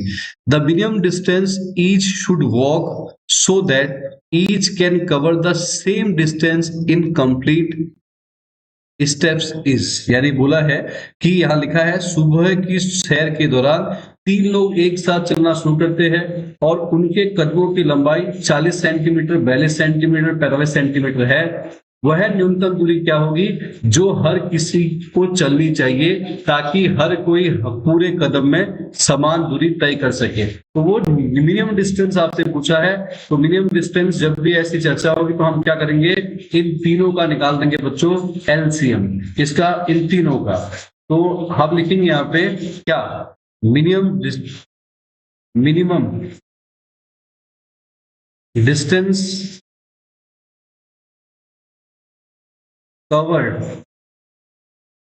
Bye 3 person, मतलब तीनों लोगों द्वारा तय की गई न्यूनतम दूरी कैसे निकालेंगे, एलसीएम ऑफ 40, 42 एंड 45। तो हम तीनों का यहाँ एलसीएम निकाल देंगे 40, 42 और 45 का। तो 40 का यहाँ 2 से क्या 20, 21, 45, 2 से क्या 10, 21, 45, 2 से क्या 5, 21, 45, 5 से क्या 1, 21, 9, 3 से क्या 7, 3 से क्या 1, 7, 1, 7 से क्या 1, 1, 1। तो ये कितना आया, अगर हम यहाँ देखेंगे बच्चों, तो हमारा एलसीएम आया है 2 की क्यूब, 3 की स्क्वायर, 5 इंटू 7, 8, 9, 5 इंटू 7, 8 5 जा 40, है ना, 8 5 जा 40, 9 टू 7, यह 360 इंटू में 7, 700, 7 6 जा 42, है ना, 7 3 जा 21 और 4 होगा 25, तो आएगा 2520 सेंटीमीटर। और हमारा ऑप्शन नंबर जो होगा बच्चों करेक्ट होगा डी वाला। ठीक है, तो जब भी देखो मैक्सिमम के लिए हम हमेशा यूज करते हैं एचसीएफ का, क्योंकि हाईएस्ट कॉमन फैक्टर होता है। मिनिमम के लिए यूज करते हैं LCM, least common multiple, LCM ऐसा इस्तेमाल करते हैं। तो आपने यहाँ पर क्या किया कि आपसे पूछा था कि मिनिमम डिस्टेंस कितना कवर करेंगे तीनों, तो हमने क्या किया, तीनों कितना डिस्टेंस कवर करेंगे, 2520 सेंटीमीटर कवर करेंगे, है ना, इतना करना चाहिए। और आपको जो तरीका बताया वो तरीका क्या था वो मैंने समझा दिया कि आप लीस्ट बोला है, मिनिमम बोला है, तो तीनों का एलसीएम निकाला और एलसीएम जो आया वही आपका फाइनल आंसर होगा। तो ऑप्शन नंबर डी आपका जो है वो करेक्ट है। अगला क्वेश्चन देखो बच्चों 22 वाला आपकी स्क्रीन पे है ना। आप देखो इस क्वेश्चन को करने का प्रयास खुद करके देखिए कैसे करोगे। 22 क्वेश्चन को खुद करने का प्रयास कीजिए। 22 में क्या रखा है कि आपको दे रखा है 2 टैंक्स, दो टैंक हैं जिनके पास 504 और 735 लीटर क्या है, मिल्क है respectively. Find the maximum capacity of a container which can measure the milk of either tank exact number of times. यानी कि वो बोल रहा है कि आपको एक ऐसे कंटेनर की आवश्यकता है जो मैक्सिमम कैपेसिटी, यानी कि मैक्सिमम कैपेसिटी के साथ इन दोनों को तोल सके, मेजर कर सके। लिखा ना ऐसा, दो टैंकों में इतना इतना लीटर दूध भरा हुआ है, उस बड़े से बड़े कंटेनर की क्षमता ज्ञात करें जिससे दोनों टैंकों से के दूध को पूरी तरह से मापा जा सके, यानी पूरी तरह से मेजर कर दे, बचना नहीं चाहिए कोई भी यहाँ पे। तो इसका मतलब क्या है कि एक ऐसा नंबर जो दोनों से एग्जैक्ट डिवाइड हो जाए। अब यहाँ कैसे निकालेंगे, तो मैंने बताया कि आपको मैक्सिमम कैपेसिटी बोलिए तो हम दोनों का क्या निकाल देंगे, एचसीएफ निकाल देंगे। तो हम लिखेंगे यहाँ पे कि हमें जो निकालना है द, ठीक है, maximum capacity of required container, the maximum capacity of required container, तो हम निकाल देंगे एचसीएफ, निकाल देंगे 504 और 735 का एचसीएफ निकाल देंगे। तो पहला फटाफट 504 का निकालते हैं। तो ये 2 से क्या, 2 2 जा 4, 2 5 जा 10, 2 2 जा 4, 2 1 जा 2, 2 2 जा 4, 2 6 जा 12, 2 6 जा 12, 2 3 जा 6, 3 से क्या, 3 2 जा 6, 3 1 जा 3, 3 7 जा 21, 7 1 जा 7। अब इसी प्रकार से हमने किसका निकाला बच्चों, 735 का निकाला। 735 का निकाला तो कितना आएगा, 3 से क्या, 3 2 जा 6, 3 4 जा 12, 3 5 जा 15, फिर किया 3 से नहीं होगा, 5 से करते हैं, 5 4 जा 20, 5 9 जा 35, 7 7 जा 41, 7 जा 7। तो हमको यहाँ पर क्या दिखा, हमको यह दिखा कि जो आपका कॉमन है वो दोनों में क्या है, एक तो कॉमन है 3 है ना, और कॉमन क्या है, एक 7 कॉमन है।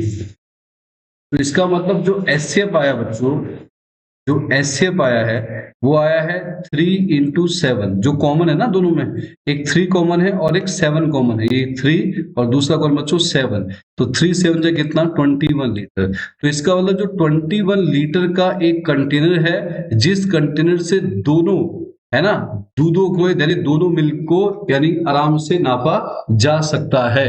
ठीक है, अगर ये पूछे कि इस कंटेनर को नापने के लिए कितनी बार इसका इस्तेमाल करना पड़ेगा इस वाले का, तो इसको इससे डिवाइड कर देना, और इसके लिए सेम वही, इसको इससे डिवाइड कर दो। अगर पूछ दे कितनी बार में नापा गया है ना, कितनी बार में नापा गया, तो इसको डिवाइड करके बताया ना, और अगर ये पूछे तो आराम से बता सकते हो। ठीक है, आया समझ में क्या चीज समझा रहा हूं मैं, कि अगर आपको यहां पर बोल रखा है कि उस बड़े से बड़े कंटेनर का बताइए जिस कंटेनर से दोनों को आसानी से नापा जा सकता है, तो मैक्सिमम कैपेसिटी है, अधिक से अधिक या बड़े से बड़े की बात हो रही है, तो हमने क्या किया, दोनों का बच्चों क्या फाइंड कर लिया, एचसीएफ हमने फाइंड करके दिखाया।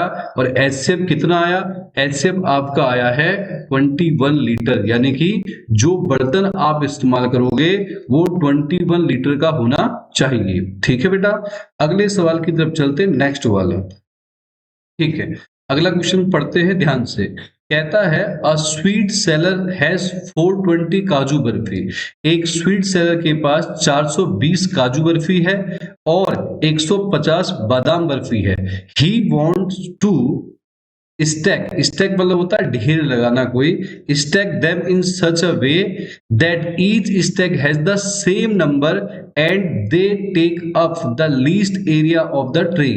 How many of these can be placed in each stack, how many stacks are formed। यानी कि क्या कह रहा है, एक मिठाई वाले के पास 420 और 150 बादाम बर्फी है, वह उन्हें इस तरह से ढेर करना चाहता है कि प्रत्येक ढेर में समान बर्फी हो, बराबर बर्फी आए। ठीक है, मतलब अगर एक में 20 बर्फी रखी तो हर इसमें 20 रखे, और ट्रे पर कम से कम जगह घेरे, ये भी याद रखना है।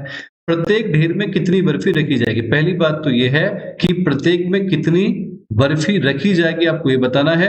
फिर बताना है कुल कितने यानी स्टैक्स यानी बनेंगे। तो क्या करोगे तरीके से, पहले तो देखो जिस भी स्टैक पे वो बर्फी रखेगा वो ये चाह रहा कि मैक्सिमम बर्फी आ जाए उसमें, तो मैक्सिमम बर्फी मतलब एचसीएफ निकालना पड़ेगा, है ना। जब एचसीएफ दोनों का आ जाएगा उसके बाद जो एचसीएफ आएगा उससे हमें ये पता चल जाएगा कि एक ढेर में कितने हैं, इतनी मिठाइयां है। तो आप क्या करोगे कि अगर आपको ये देखना है कि 420 जो काजू बर्फी है इनसे कितने स्टैक बने, तो जो एचसीएफ आया उससे इसको यानी जो एक स्टैक में एक ढेर में जितनी बर्फी है उसको इससे डिवाइड कर देंगे और इसको भी कर देंगे, आंसर आ जाएगा। ठीक है, बिल्कुल क्लियर है बात जो समझा रहा हूं मैं। मैंने क्या बताया कि आप ये चाहोगे कि मैक्सिमम जो है बर्फी आ जाए किसमें, हर स्टैक में। तो हम यहां पर लिखेंगे कि जो स्टार्ट कर रहे हैं, पहला आपसे क्या पूछा, how many of these can be place in each stack. तो हम लिखेंगे मैक्सिमम नंबर ऑफ बर्फीज, है ना, कैन बी प्लेस्ड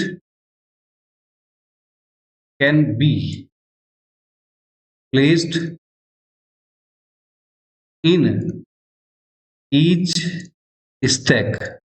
तो मैक्सिमम नंबर अगर हम बर्फी की बताए तो हम क्या करेंगे, हम फटाक से निकाल देंगे एचसीएफ किसका बच्चों, 420 और 150 का, 420 और 150 का हम निकाल देंगे बच्चों एचसीएफ।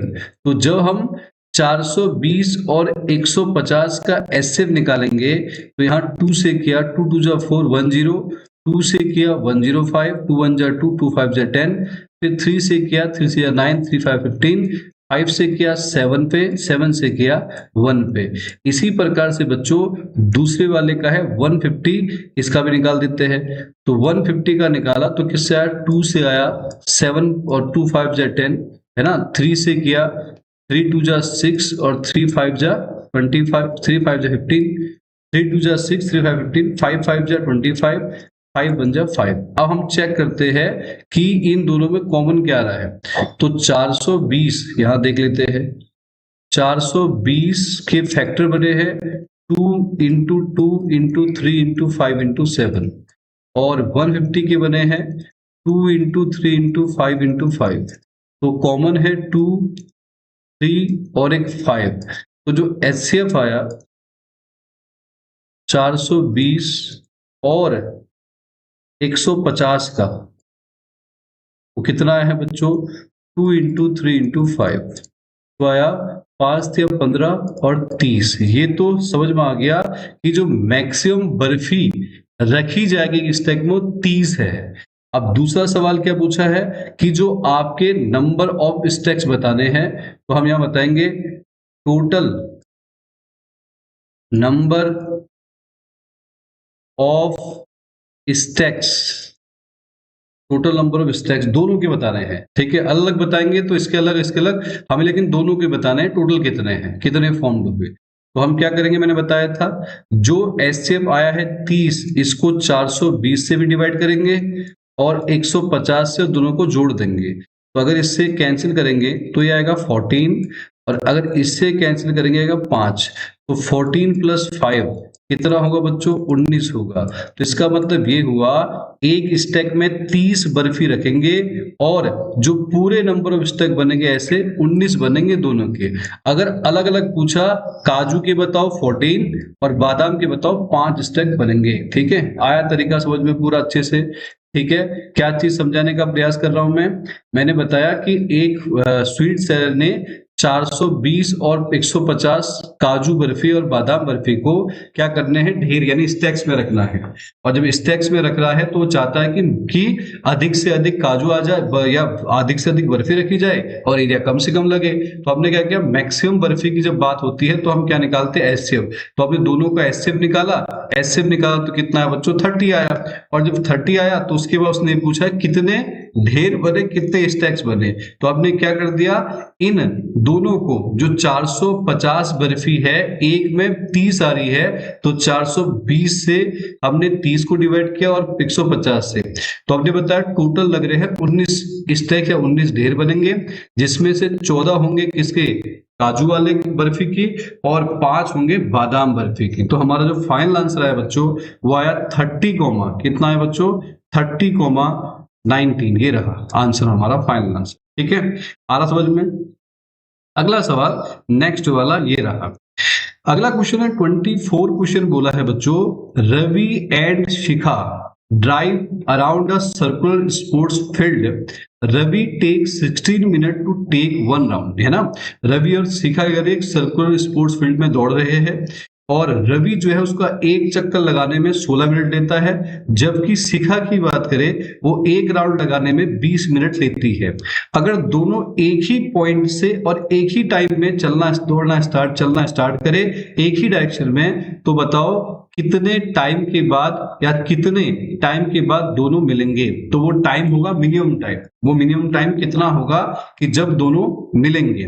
तो जो मिनिमम टाइम होगा है ना, how much time will take meet at the starting point, यहाँ स्टार्टिंग आएगा, स्टार्टिंग पॉइंट यहीं पर हिंदी में लिखा हुआ है कि जो मैंने समझा दिया, हिंदी में आप पढ़ सकते हो, पूरा पूरा यहाँ पर दे रखा है कि रवि जो ले रहा है वो 16 मिनट लेता है, शिखा 20 मिनट ले रही है, दोनों एक ही पॉइंट से एक ही समय पर चलना शुरू करते हैं, तो वापस उसी पॉइंट पे कितने समय के बाद आकर मिलते हैं, ये आपको बताना है। ठीक है बच्चों, तो हम क्या करेंगे, जो मिनिमम टाइम लेंगे दो के दो, तो minimum time taken by both, है ना। तो दोनों ने जो मिनिमम टाइम लिया वो हम कैसे निकालेंगे, एलसीएम निकाल देंगे किसका, रवि ने जो टाइम लिया और शिखा ने लिया 16 और 20 का। तो 16 और 20 का जब हमने एलसीएम निकाला बच्चों, 16 और 20 का, 2 8 10, 2 4 से किया 5, 2 से 2 5, 2 से 1 5, 5 से 1 1।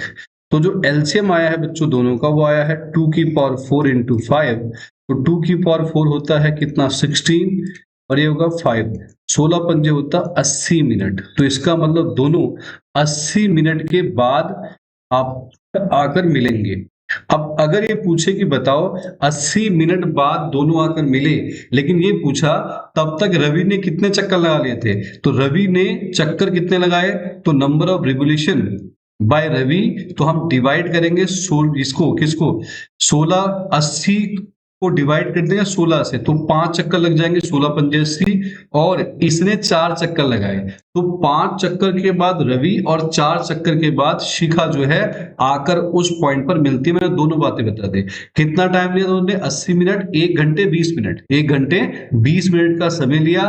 तब तक रवि ने 5 चक्कर लगा लिए थे और शिखा ने तब तक बच्चों शिखा ने कितने चक्कर लगा लिए थे, शिखा ने तब तक चक्कर लगा लिए हैं पूरे आपके कितने, पूरे चक्कर लगा लिए हैं बच्चों 4 चक्कर। ठीक है, और 4 चक्कर के बाद और 5 चक्कर के बाद रवि और शिखा आपस में मिलते हैं, एक ही पॉइंट पर मिलते हैं। ठीक है, अगले क्वेश्चन की हम चर्चा कर लेते हैं बच्चों, नेक्स्ट वाला। अगला क्वेश्चन पूछा है एन आर्मी कॉन्टिजेंट, है ना, ये और आर्मी कंटिजेंट है जो कि 612 मेंबर्स है जिसमें, और जो मार्च करते हैं किसके पीछे, behind an army band of 48 members in a parade. एक परेड में 48 मेंबर्स है और पूरे 612 जो है वो कर रहे हैं। The 2 groups are to march in the same number of column, 2 group जो है मार्च कर रहे हैं सेम कॉलम में। तो आपसे फिर यहां देखो क्या पूछा है, what is the maximum number of columns in which they can march. तो मैक्सिमम पूछा गया है, तो सिंपल सी बात है, दोनों का हम क्या निकाल देंगे, एचसीएफ निकाल देंगे। यहां हम लिखेंगे ऐसा, क्या लिखेंगे बच्चों, मैक्सिमम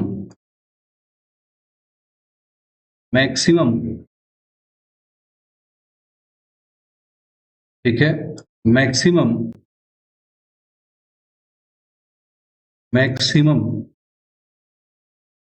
नंबर ऑफ कॉलम्स बराबर एचसीएफ निकाल देंगे बच्चों इसका 612 और 612 और 48 का, 612 और 48 का हम क्या निकाल देंगे, एचसीएफ यहाँ पे निकाल देंगे। 612 और 48 का हम एचसीएफ निकाल देंगे बच्चों। तो हम जब 612 और 48 का एचसीएफ निकालेंगे तो ये रहा, 612 का निकालो पहले। तो हमने क्या किया, 2 3 जा 6 है ना, और 2 6 जा 12, फिर 2 से 2 1 जा 2, 2 5 जा 10, 2 3 जा 6, 3 से 5, 3 1 जा 3, 3 से 17, 17 से 1 पे। इसी प्रकार से यहाँ निकाल देते 48 का, 2 है ना, 2 से 2 2 जा 4, 2 4 जा 2 से 12 पे, 2 से 6 पे, 2 से 3 पे, 3 से 1 पे। तो जो दोनों का एचसीएफ हमने निकाला बच्चों, एचसीएफ क्या आएगा, यहाँ पर 2 कॉमन, यहाँ भी 2 कॉमन, एक और 2 कॉमन, ये भी कॉमन, और एक 3 कॉमन। तो क्या आएगा, 2 की स्क्वायर यानी 2 2 और एक 3, 4 इंटू 3 यानी कितना आएगा बच्चों, 12। तो इसका मतलब मैक्सिमम नंबर ऑफ कॉलम कितने होंगे बच्चों, 12 कॉलम होंगे। कितने होंगे, 12 कॉलम आपके मैक्सिमम यहाँ पर देखने को मिलेंगे। ठीक है, आया समझ में। तो हमने क्या किया कि जो आपके पास कंडीशंस यहाँ दे रखी थी, उन कंडीशंस पे हमने जब चर्चा की तो हमने यहाँ क्या देखा, हमने देखा कि आपके पास जो मैक्सिमम नंबर ऑफ कॉलम्स बने, मैक्सिमम का मतलब होता है दोनों का क्या निकाल देना बच्चों, एचसीएफ निकाल देना। मैक्सिमम का मतलब क्या है, एचसीएफ को फाइंड कर देना। तो हमने दोनों का एचसीएफ निकाला, किसका, 612 का और 48 का एचसीएफ निकाला, ये रहा। और एचसीएफ निकालने के बाद हमारा जो एचसीएफ आया है बच्चों, कितना आया है, 12 आया है। और इसका मतलब ये हुआ कि मैक्सिमम नंबर ऑफ कॉलम कितने बनेंगे बच्चों, 12। अगला क्वेश्चन देखिए बच्चों, नेक्स्ट क्वेश्चन आपको दे रखा है, show that any numbers of the form 4 की पावर n। देखो ये वाला जो क्वेश्चन मैं आपको बता रहा हूं, ये क्वेश्चन बच्चों आपका क्या है, सब्जेक्टिव यहां से स्टार्ट हो गया है। ठीक है, ये एक टाइप है, मान लो एक प्रकार का। ठीक है, ये आपका टाइप है, यहां से सब्जेक्टिव स्टार्ट है। अभी तक देखो 25 तक हम अगर बात करें, ये हमने एमसीक्यू किए थे। हम सब्जेक्टिव पार्ट की बात करेंगे, सब्जेक्टिव पार्ट का पहला टाइप स्टार्ट हो चुका है। ठीक है, ध्यान समझना, पेपर में ऐसा क्वेश्चन बहुत बार आता है, आया है, बहुत बार आया है और आएगा भी। देखो ऐसा ही क्या करना, तरीका क्या है, पहले सुन लो, इसका कॉन्सेप्ट सुन लो अच्छे से। हमें कहता है कि कोई भी नंबर देखो, आपको ऐसा कोई नंबर दे रखा है जिसमें n बिलोंग करता है नेचुरल नंबर से, कह रहा कि क्या ये 0 पर एंड होगा।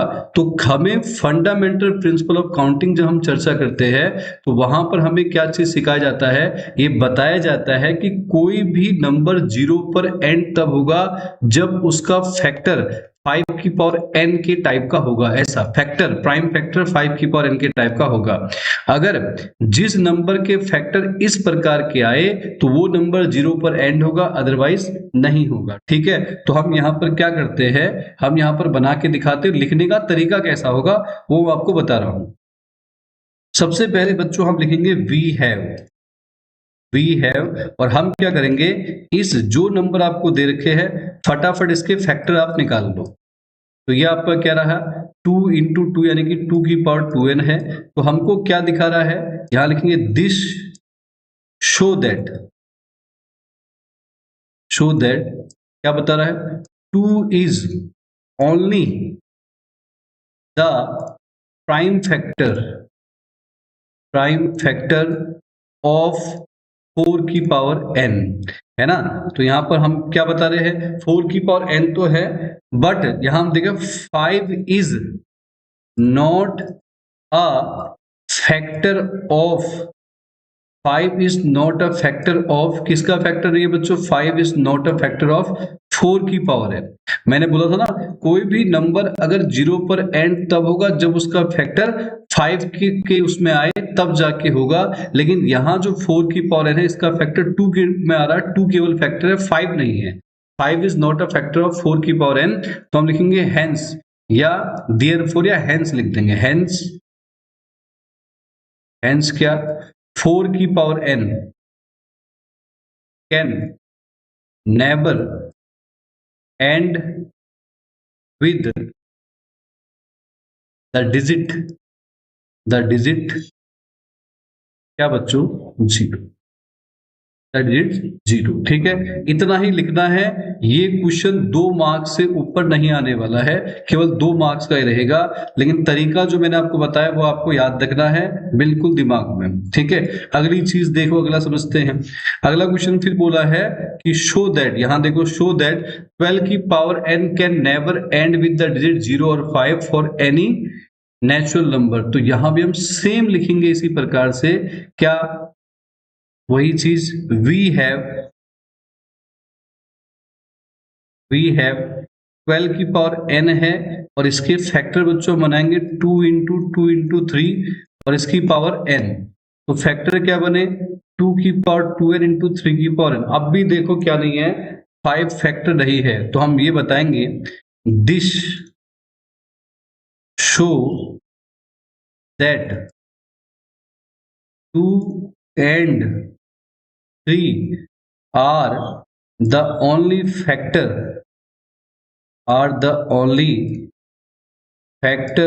of 12 की पावर n। तो फिर वही यहां भी आपको दिख रहा है 5 is not a factor of 12 to the power n, hence क्या 12 की power n can never end with the digit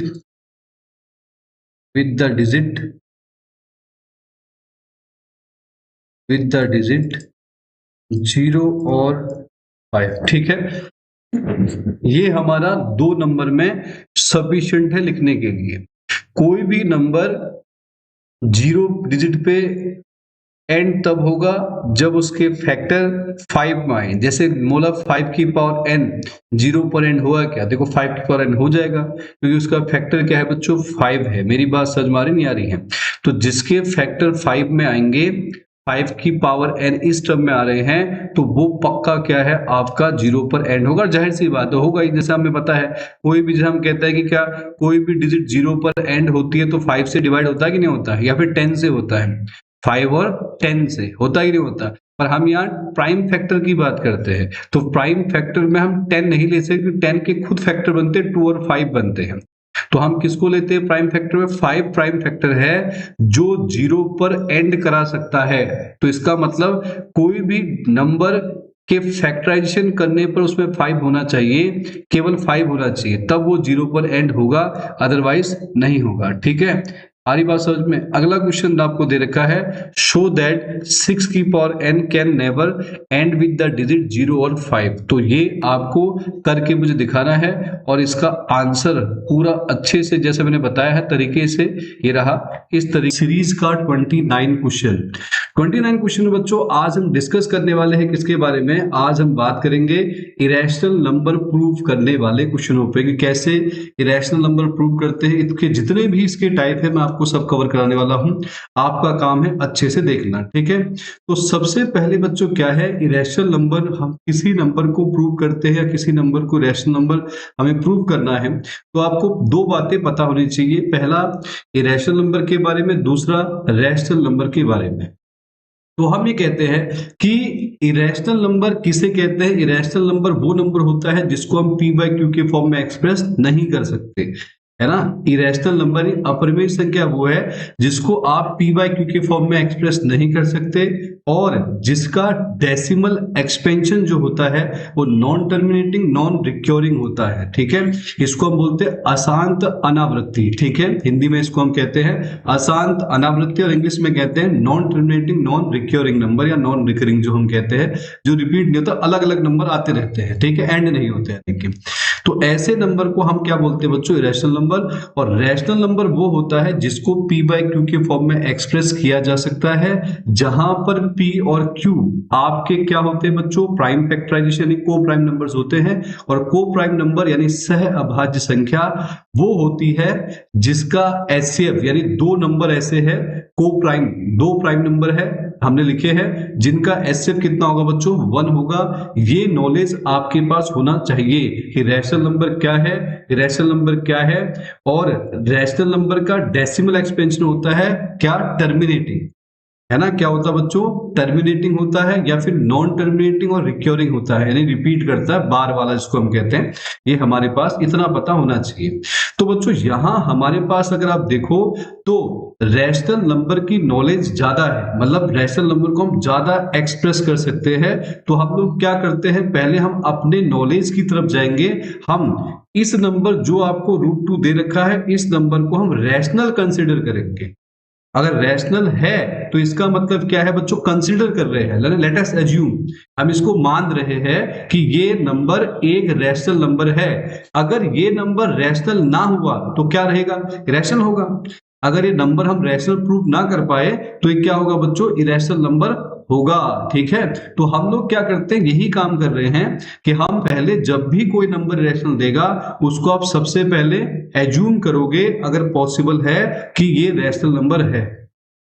और अगर रैशनल नंबर है तो it can be express in the form of P by Q, है ना बच्चों, किसके फॉर्म में, पी बाई क्यू के फॉर्म में एक्सप्रेस कर सकते हैं। तो मेरी बात पूरी क्लियर हो गई, क्या क्या बताया मैंने, जो मैं समझा रहा हूं समझ रहे हो। पहले हम क्या करेंगे, इस नंबर को रैशनल हम एज्यूम करेंगे, रैशनल प्रूव करने का प्रयास करेंगे। अगर हम रैशनल प्रूव ना कर पाए तो इसका मतलब ये होगा कि ये नंबर इरेशनल हो जाएगा। ठीक है, और अगर रैशनल है तो उसके लिए आपको उसके स्टेप्स फॉलो करने पड़ेंगे। हम रैशनल दिखाने का भरपूर प्रयास करेंगे, पूरा पूरा जो हमारे पास है। ठीक है, तो हम लोग क्या करते हैं बच्चों, सबसे पहला काम करते हैं, इस नंबर को हम क्या मान लेते हैं, इरेशनल नंबर यानी कि अपरिमेय संख्या मान लेते हैं।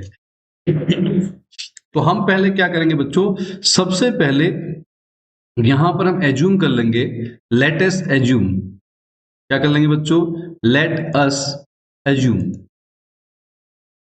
ठीक है, तो हम इसको पहले एज्यूम कर लेते हैं कि ये नंबर जो बच्चों आपका क्या है, लेट अस एज्यूम, क्या, if possible, let us assume if possible, अगर पॉसिबल हो तो, यदि संभव हो तो, if possible that root two is rational, rational number. पहले हम बच्चों क्या कर लेते हैं, हम लोग पहले यहां पर एज्यूम कर लेते हैं कि आपका जो रूट टू है उसको हम क्या मान लेते हैं बच्चों, रैशनल, रैशनल हम यहां पर इसको एज्यूम कर लेते हैं। अगर रैशनल नंबर है तो बच्चों इसको हम क्या कर सकते हैं, देन इट कैन बी, बहुत ध्यान समझना, it can be expressed, then it can be expressed in the form of P by Q. और जो पी बाई क्यू है बच्चों, इसमें साफ इस बात को रखना, Q not equal zero, where P and Q, यानी कि जो पी और क्यू है वो को प्राइम है, पी एंड क्यू आर को प्राइम। को प्राइम नंबर क्या होते हैं बच्चों, जिसका एचसीएफ जो है वो 1 होता है। हमने क्या किया, फिर दोबारा से बता रहा हूं, मैंने यहां पर क्या किया बच्चों, सबसे पहला काम कर रखा है इस वाले में कि हमने इस नंबर को कंसीडर कर दिया है रैशनल नंबर, और हमने लिखा है let us assume if possible that root two is rational number. अगर रैशनल नंबर है तो इसको हम एक्सप्रेस कर सकते हैं पी बाई क्यू के फॉर्म में, जहां क्यू नॉट इक्वल जीरो है। अगर क्यू जीरो हो जाएगा तो नॉट डिफाइन हो जाएगा, है ना, और रैशनल नंबर तो डिफाइन होते हैं, तो हम बताते हैं क्यू नॉट इक्वल जीरो, और जहां पर पी और क्यू बच्चों को प्राइम है, को प्राइम वो होते हैं जिसके फैक्टर जो है या जिसका एचसीएफ जो है बच्चों 1 आ जाए। तो अगर ये हमारे पास है तो हम बता रहे हैं रूट टू एक रैशनल नंबर है, तो इसको एक्सप्रेस करके दिखा रखा है पी बाई क्यू के फॉर्म में, और यहां आप लिख सकते हो ऐसा, क्यू नॉट इक्वल जीरो, और साथ में बच्चों यहां हम लिख सकते हैं पी और क्यू क्या है बच्चों, पॉजिटिव इंटीजर है, जेड, यानी हम दिखा रहे हैं बिलोंग्स टू का है ये वाला, और दोनों का जो एचसीएफ होगा बच्चों वो पी और क्यू का एचसीएफ 1 होगा। अच्छा, जो पी और क्यू का जो एचसीएफ 1 में लिखा है, ये क्या कंसीडर कर रहा है, ये कंसीडर कर रहा है कि ये दोनों बच्चों को प्राइम है, पी और क्यू क्या है, को प्राइम है, क्योंकि उन नंबर का जिनका एचसीएफ 1 होता है वो नंबर का पेयर क्या बन जाता है, को प्राइम बन जाता है ना। अब रूट टू को आपने अगर रैशनल क्या रखा तो रूट तो नहीं होता, तो रूट को हटाना पड़ेगा, तो इसके लिए हम क्या करेंगे बच्चों, स्क्वायरिंग ऑन बोथ साइड, क्या करेंगे, स्क्वायरिंग ऑन बोथ साइड। एक क्वेश्चन को बहुत ध्यान समझ जाओ, squaring on both side, both side हमने स्क्वायर किया, तो यहां पर रूट टू की भी स्क्वायर हो गया, और बच्चों इस वाले में देखें तो पी बाई क्यू का भी स्क्वायर हो गया, तो रूट टू की स्क्वायर ये कैंसिल, तो टू इक्वल्स टू आया पी स्क्वायर अपॉन में क्यू स्क्वायर। ठीक है, तो हम इसको लेकर गए इसके साथ, तो ये बना 2q स्क्वायर इक्वल्स टू बच्चों p स्क्वायर। तो 2 को यहां से हटाएंगे, तो जो हमने 2 को यहां से हटा दिया है ना, हम यहां से 2 को हटा देंगे तो q स्क्वायर बराबर हो जाएगा बच्चों p स्क्वायर बाई 2। ध्यान समझना, अब यहां पर आपको दिख रहा है साफ साफ कि जो p है वो किससे, p स्क्वायर है वो किससे डिवाइड हो रहा है बच्चों, 2 से डिवाइड हो रहा है। p स्क्वायर किससे डिवाइड हो रहा है बच्चों, 2 से डिवाइड हो रहा है। इस बात को हम यहां पर लिख लेंगे, ठीक है, इस बात को हम यहां लिख लेंगे कि जो p स्क्वायर है वो किससे डिवाइड हो रहा है बच्चों, p स्क्वायर डिवाइड हो रहा है किससे, आपका 2 से डिवाइड हो रहा है, ठीक है, 2 से डिवाइड हो रहा है। तो हम लिखेंगे क्या यहां पे, 2 डिवाइड्स क्या, p स्क्वायर। p स्क्वायर को कौन डिवाइड कर रहा है बच्चों, p स्क्वायर को डिवाइड कर रहा है कौन, आपका यहां पे 2 डिवाइड्स p स्क्वायर। ध्यान से समझो, तो यहां लिख देंगे 2 divides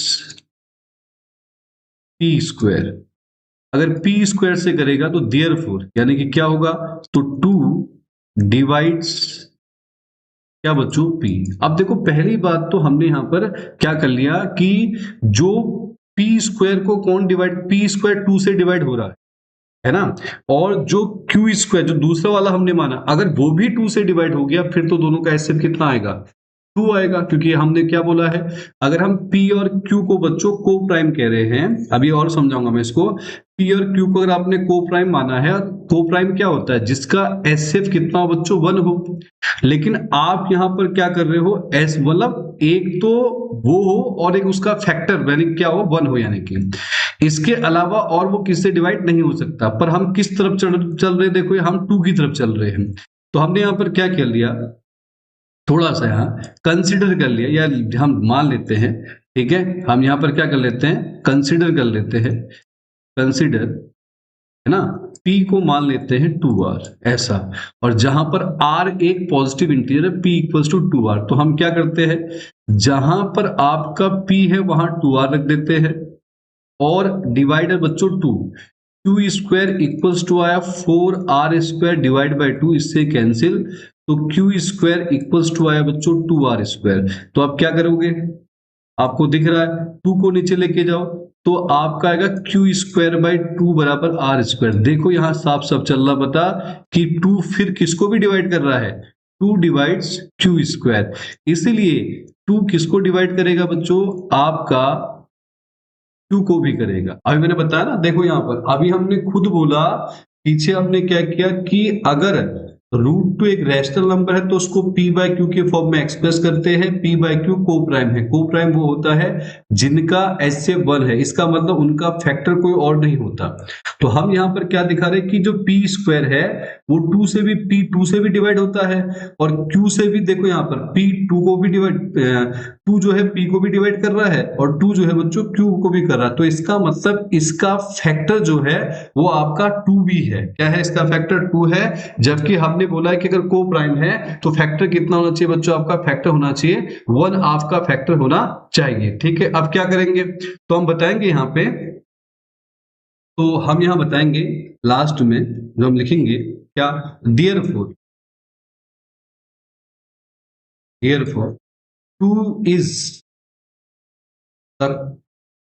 2 is the common factor of, 2 is the common factor of, किसका फैक्टर है बच्चों, p एंड q। 2 किसका फैक्टर है, 2 is the common factor of p and q, यहां पर दिख रहा है। बट हमको पता है क्या, p एंड q आर को प्राइम। हम क्या बता रहे हैं कि जो p और q का कॉमन फैक्टर खाली 1 होना चाहिए। यहां हम देखो को प्राइम बोला है ना, क्या होना चाहिए 1, पर यहां पर कॉमन फैक्टर क्या हो रहा है, 1 के अलावा 2 भी है। तो अगर 1 के अलावा 2 है तो इसका मतलब क्या है कि ये जो p और q है वो को प्राइम नहीं है, और हम कहते हैं किसी रैशनल नंबर को को प्राइम में ही हम एक्सप्रेस कर सकते हैं। और यहां आपने दिखाया कि पी और क्यू तो को प्राइम है ही नहीं, तो इसका मतलब जब पी और क्यू को प्राइम नहीं है तो आप रैशनल नंबर नहीं है, मतलब फिर तो ये रैशनल नंबर में किसमें एक्सप्रेस करते हैं, को प्राइम के नंबर में ही एक्सप्रेस करते हैं। अभी दोबारा समझा दूंगा मैं, कोई दिक्कत नहीं, अभी आप चीजों को अच्छे समझिए। को प्राइम से पी आर को प्राइम, तो हमें यहां दिख रहा है क्या कि अवर जो हमारा अजम्पशन है, our assumption क्या, root two is rational is wrong, root two is rational number is wrong, hence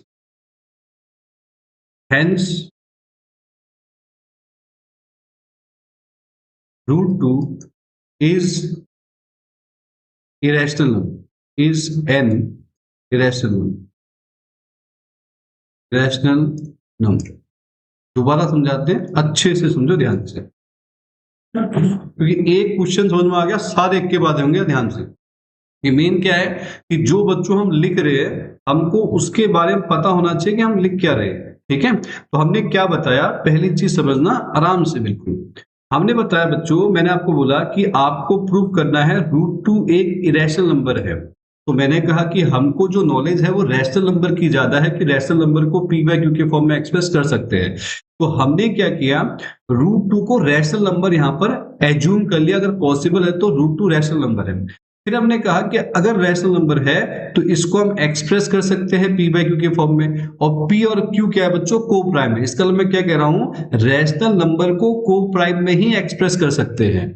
अगर को प्राइम में एक्सप्रेस कर सकते हैं, को प्राइम मतलब क्या है कि इन दोनों का फैक्टर वन के अलावा और कोई नहीं होना चाहिए, वन के अलावा नहीं होना चाहिए। तो हमने वही प्रयास किया, हमने रूट टू को प्राइम में हमने एक्सप्रेस करके दिखाया पी बाय क्यू, और यहाँ साफ लिखा है क्यू नॉट इक्वल जीरो, और एक तो क्यू जीरो नहीं होना चाहिए, दूसरा मैंने बताया एचसीएफ दोनों का वन होना चाहिए, दोनों का एचसीएफ कितना होना चाहिए बच्चों, वन होना चाहिए। तो हमने यहाँ पर जो हम पढ़ते वो किया, हमने कहा पहले तो रैशनल नंबर पर रूट नहीं होता तो उसको हटाओ, तो रूट हटाने के लिए हमने स्क्वायरिंग ऑन बोथ साइड की, और जब स्क्वायरिंग की तो ये इससे कैंसिल, टू आ गया P square upon Q square. तो हमने जब इसको बनाया बच्चों, two Q square equal to हो गया पी स्क्वायर, तो हमने टू को नीचे लेकर गए पी के स्क्वायर के नीचे, तो यहां हमको मालूम चला कि जो आपका टू है वो किसको डिवाइड कर रहा है, पी स्क्वायर को, तो टू पी को भी करेगा। और फिर हमने यहां कंसिडर किया पी को टू आर, आर भी हमारा कोई इंटीजर है, ठीक है, R is some positive integer. तो हमने यहाँ पर पी की जगह पर क्या कंसिडर कर लिया, आर, यानी टू आर रखा, टू आर रखा तो फोर आर स्क्वायर हो गया, कैंसिल कर दिया टू आर स्क्वायर, तो ये टू को फिर नीचे लेके गए, तो यहाँ टू किसको डिवाइड कर रहा है, क्यू स्क्वायर को, यानी टू डिवाइड करता है क्यू को। तो हमें क्या दिख रहा है, इसका टू पी और क्यू का एक और कॉमन फैक्टर है, वन तो है ही, साथ में क्या है आपका टू भी आ गया। लेकिन हमने पढ़ा है, मैंने पढ़ा है ना कि हम रैशनल नंबर को को प्राइम में ही एक्सप्रेस कर सकते हैं, और उसका एचसीएफ वन के अलावा कुछ नहीं होता है, और पर हमारा वन के अलावा टू भी आ रहा है। तो इसका मतलब ये तो तय है कि आपका जो टू है यानी रूट टू है वो रैशनल तो नहीं है, तो इसका मतलब हमने जो एज्यूम किया था वो गलत हुआ। तो अगर ये रैशनल नहीं है तो क्या होगा, तो इसका मतलब ये इरेशनल नंबर होगा बच्चों। आया समझ में, अगर आया तो यस लिखिए बच्चों, और मैं अगला क्वेश्चन और आपको समझा रहा हूं, ध्यान समझना, ठीक है, ध्यान से अगला सवाल फिर करवाते हैं, बहुत ध्यान से समझना बच्चों। तो हमने क्या किया बच्चों, अगले क्वेश्चन में फिर वही किया, रूट थ्री दे रखा है, इसके बाद अगला वाला तुम करोगे। लेट अस फिर वही कर लेते हैं, लेट अस एज्यूम क्या एज्यूम कर लेते हैं बच्चों, if possible, let us assume if possible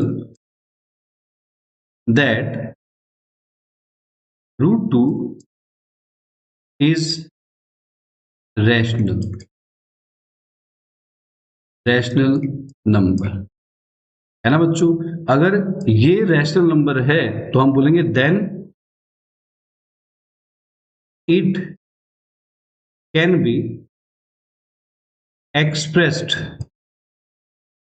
then it can be expressed in the form of p by q, और जहां पर हमें पता है q नॉट इक्वल जीरो, और वेयर p एंड q बच्चों, p एंड q आर को prime, इतना समझ में आया? ये तो आपको लिखना ही है, ठीक है, ये तो हमें मानना ही है। तो हम हिंदी में क्या लिखेंगे? माना √2 एक परिमेय संख्या है, या फिर ऐसा लिखते हो, माना √2 एक परिमेय संख्या है, इसलिए इसे p/q के रूप में व्यक्त किया जा सकता है, जहां पर q नॉट इक्वल 0 और p और q क्या बच्चों? सहभाज्य संख्या है। अगर √2 को हम लोग क्या कर रहे हैं, √2 नहीं है, √3 है, तो √3 की जब चर्चा कर रहे हैं बच्चों, तो √3 को हमने किस फॉर्म में लिखना है बच्चों? ये देखो, एक्सप्रेस अगर क्या है, रैशनल है तो को प्राइम में ही एक्सप्रेस करना पड़ेगा, और यहां हम बता रहे हैं q नॉट इक्वल 0 और p और q दोनों क्या बच्चों? इंटीजर्स है, इंटीजर को z से दिखाते हैं, और इन दोनों का HCF कितना होगा? 1 होगा, इसके अलावा कुछ नहीं। तो हमने क्या किया, रैशनल को प्रूव करने के लिए सारी कसर का हम छोड़ेंगे, तो हमने क्या किया, यहाँ पे रूट को पहले हटाया, तो रूट को हटाने के लिए क्या करोगे? Squaring on both sides.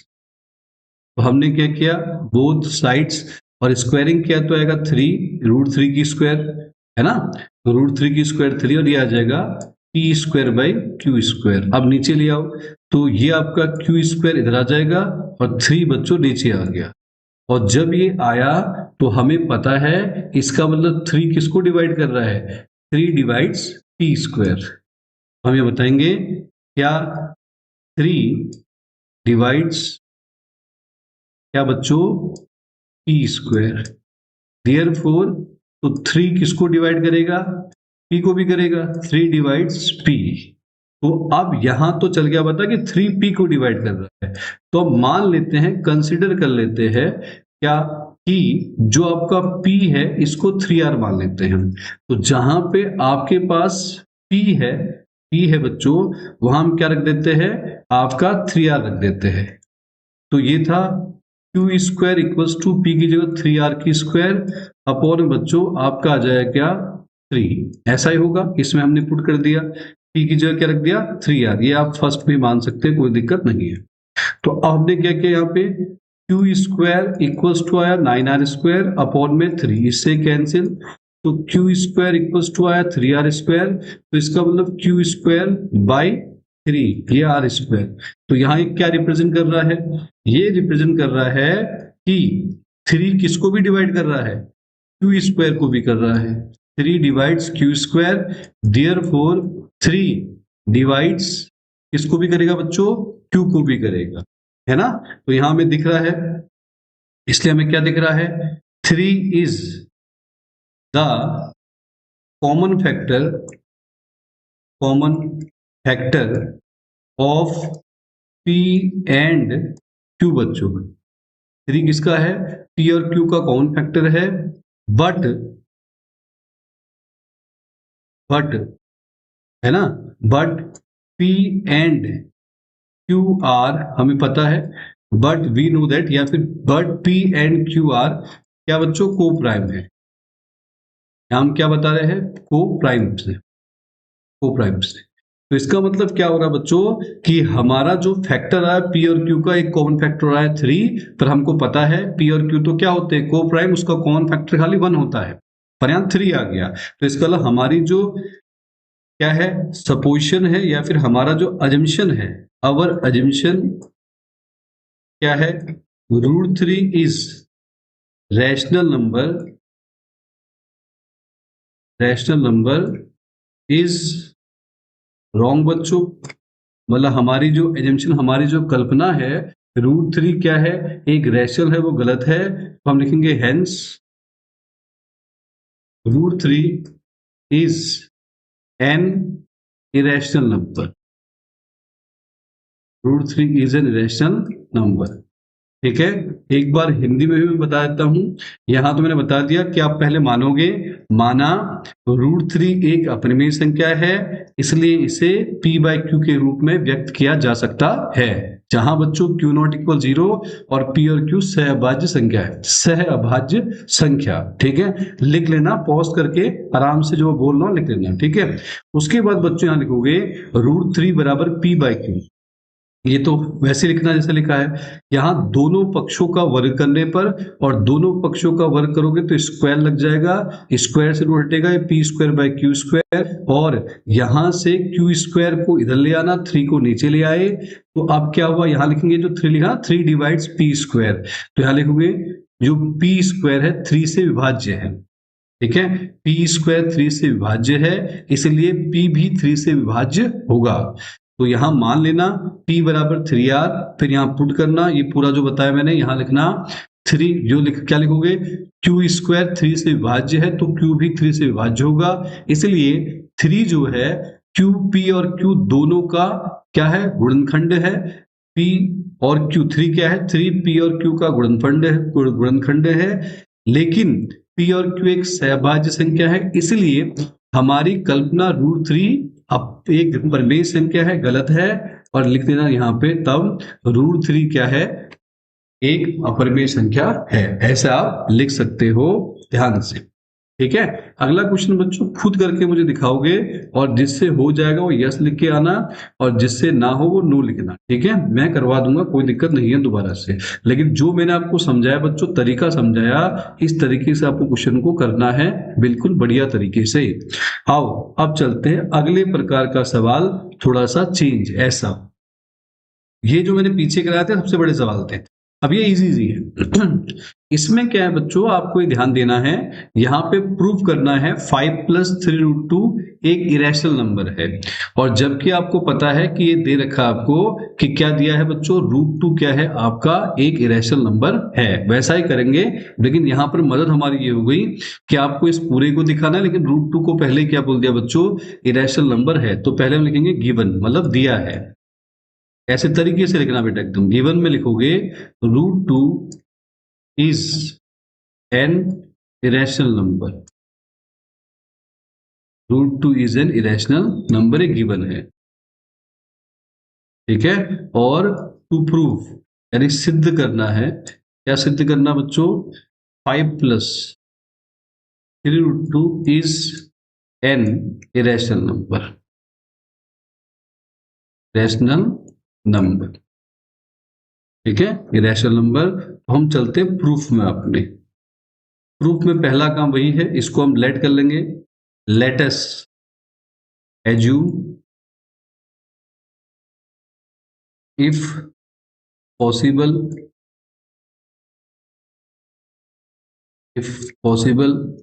क्या 5 + 3√2 is rational, is a rational number, या फिर इज रैशनल, अगर रैशनल है बच्चों तो आपको पता है then it can be expressed, मैं डायरेक्ट लिख रहा हूं ऐसा, p/q, और हमें पता है q नॉट इक्वल 0, p और q किससे बिलोंग करते हैं बच्चों, इंटीजर से, और दोनों का जो HCF है बच्चों p और q है, और मैंने बताया किसको बताता है, ये बता रहा है को प्राइम नंबर हमारा रिप्रेजेंट कर रहा है। अब क्या करोगे, यहां पर हम जो नंबर √2 उसको रखेंगे, बगैर को इधर लेके आएंगे, तो 5 को यहां से हटाओ, हमारे पास क्या था, 5 + 3√2 है इक्वल्स टू बच्चों p/q, तो हम यहां से पहले 5 को हटाएंगे, तो ये प्लस में इधर आके माइनस का, तो आएगा 3√2, ये आएगा p माइनस का 5q/q, और ये आ जाएगा √2 p माइनस 5q अपॉन में 3। अब यहां पर आपको दिख रहा है, क्या दिख रहा है, p माइनस 5q, देखो लिखा ना p/q फॉर्म में लिखा, 5q अपॉन में 3q इज रैशनल नंबर, ये तो रैशनल है, पर यहां पर हम क्या बताएंगे, बट द कॉन्ट्राडिक्शन या कॉन्ट्राडिक्ट दैट क्या, √2 इज इरेशनल नंबर, पर जो हमें कॉन्ट्राडिक्शन है, जो विरोधाभास है, कि क्या दे दिया है, √2 इज इरेशनल नंबर, अगर √2 एक इरेशनल नंबर है तो हम एक इरेशनल नंबर को रैशनल में कैसे लिख सकते हैं ना, कि दोनों के तो बराबर है, तो इसके लिए पूरा क्या होगा, तो हम लिखेंगे बट द कॉन्ट्राडिक्शन जो मैंने लिखा बट द कॉन्ट्राडिक्ट दैट, क्या √2 इज बच्चों क्या है आपका रैशनल नंबर, इरेशनल नंबर है, इसीलिए लिख देंगे यहां पर वही अवर अजम्पशन क्या 5 + 3√2 is rational is wrong, hence क्या 5 + 3√2 इज एन इरेशनल नंबर। अब मालूम चला कि ये क्या है बच्चों, कि रैशनल नंबर हमारा है। तरीका समझ में आया ना। पहले क्या किया, फर्स्ट जो गिवन है बच्चों वो लिख के बताया, √2 एक रैशनल नंबर है ये पता था, और 5 + 3√2 को हमें क्या दिखाना बच्चों, 5 + 3√2 को हमें इरेशनल प्रूव करना है। तो हमने पहला वही किया, इसको एज्यूम कर लिया, मान लिया कि अगर पॉसिबल है तो 5 + 3√2 इरेशनल नंबर होगा, रैशनल नंबर है तो को प्राइम में एक्सप्रेस करके दिखाओ। तो फिर मैंने क्या बोला, √2 को यही रखना, बकाया सबको उधर लेके जाओ, प्लस में तो माइनस का, सॉल्व किया। इसको देख के लग रहा है कि ये रैशनल है ना, p/q के फॉर्म में, पर ये जिसके बराबर रखा गया है इसका कॉन्ट्रडिक्शन हमारे पास है कि ये क्या है बच्चों आपका इरेशनल है। अगर ये दोनों बराबर है तो इसका मतलब इस नंबर को हम किसी भी हालत पर रैशनल में एक्सप्रेस नहीं कर सकते। इसे लिखा है कि जो हमारा एजम्पशन है 5 + 3√2 इज रैशनल इज रॉन्ग, इसीलिए हम बोलते हैं 5 + 3√2 बच्चों क्या है, एक इरेशनल नंबर नहीं अपरिमेय संख्या है। इसका अगला क्वेश्चन आप मुझे करके दिखाओगे, है ना, बिल्कुल इसी प्रकार से करोगे और मुझे सॉल्व के बताओगे कितना आया। ठीक है, अगला क्वेश्चन देखो। अच्छा, अगला क्वेश्चन उसी प्रकार है, थोड़ा थोड़ा डिवाइड कर रखा है। ठीक है, तो हम वैसा ही करेंगे बिल्कुल जैसा हम कर रहे थे। ठीक है, अगला क्वेश्चन क्या है बच्चों, 3 + आपको बोला है शो करना है 3 + √7/5 इज एन इरेशनल, जहां √7 क्या है बच्चों इरेशनल आपको दिया है। तो पहला काम वही है, फर्स्ट हम लिखेंगे गिवन, क्या लिखेंगे बच्चों, गिवन। और गिवन में क्या लिखोगे आप, क्या गिवन है, √7 इज एन रैशनल नंबर, √7 एक रैशनल नंबर है, और यहां हम लिखेंगे टू प्रूफ। और प्रूव क्या करना बच्चों, आपको प्रूव करना है 3 + √7, प्रूव क्या करना है 3 + √7/5 इज एन इरेशनल नंबर, यानी कि 3 + √7/5 क्या है बच्चों, एक अपरिमेय संख्या आपका है।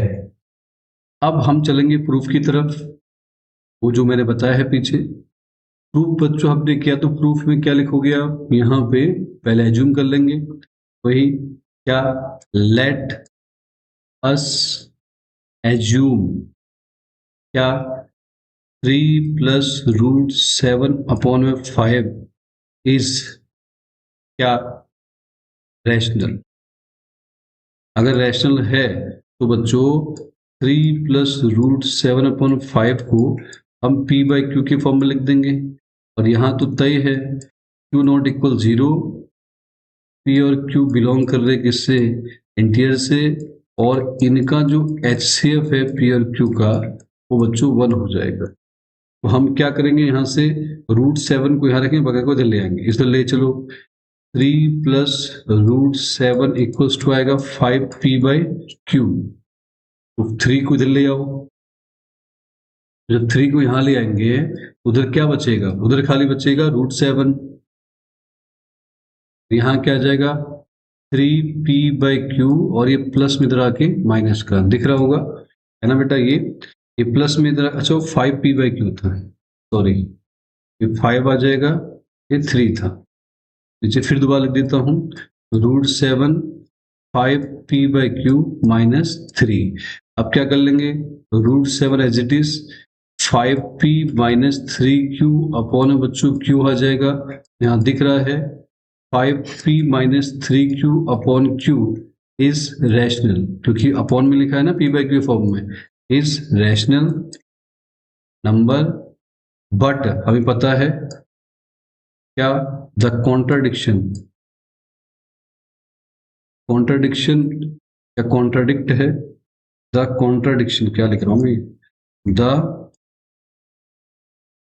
कॉन्ट्राडिक्ट दैट, क्या है बच्चों, कॉन्ट्राडिक्ट क्या है, हमें पता है √7 इज एन इरेशनल, है ना, क्योंकि √7 तो इरेशनल है, इसलिए हम क्या बोलेंगे यहाँ पे, हम लिखेंगे इसका मतलब अवर, देयरफॉर अवर अजम्पशन, जो हमने कल्पना की थी, अवर अजम्पशन क्या, 3 plus √7/5, yes, our assumption 3 plus √7/5 is a rational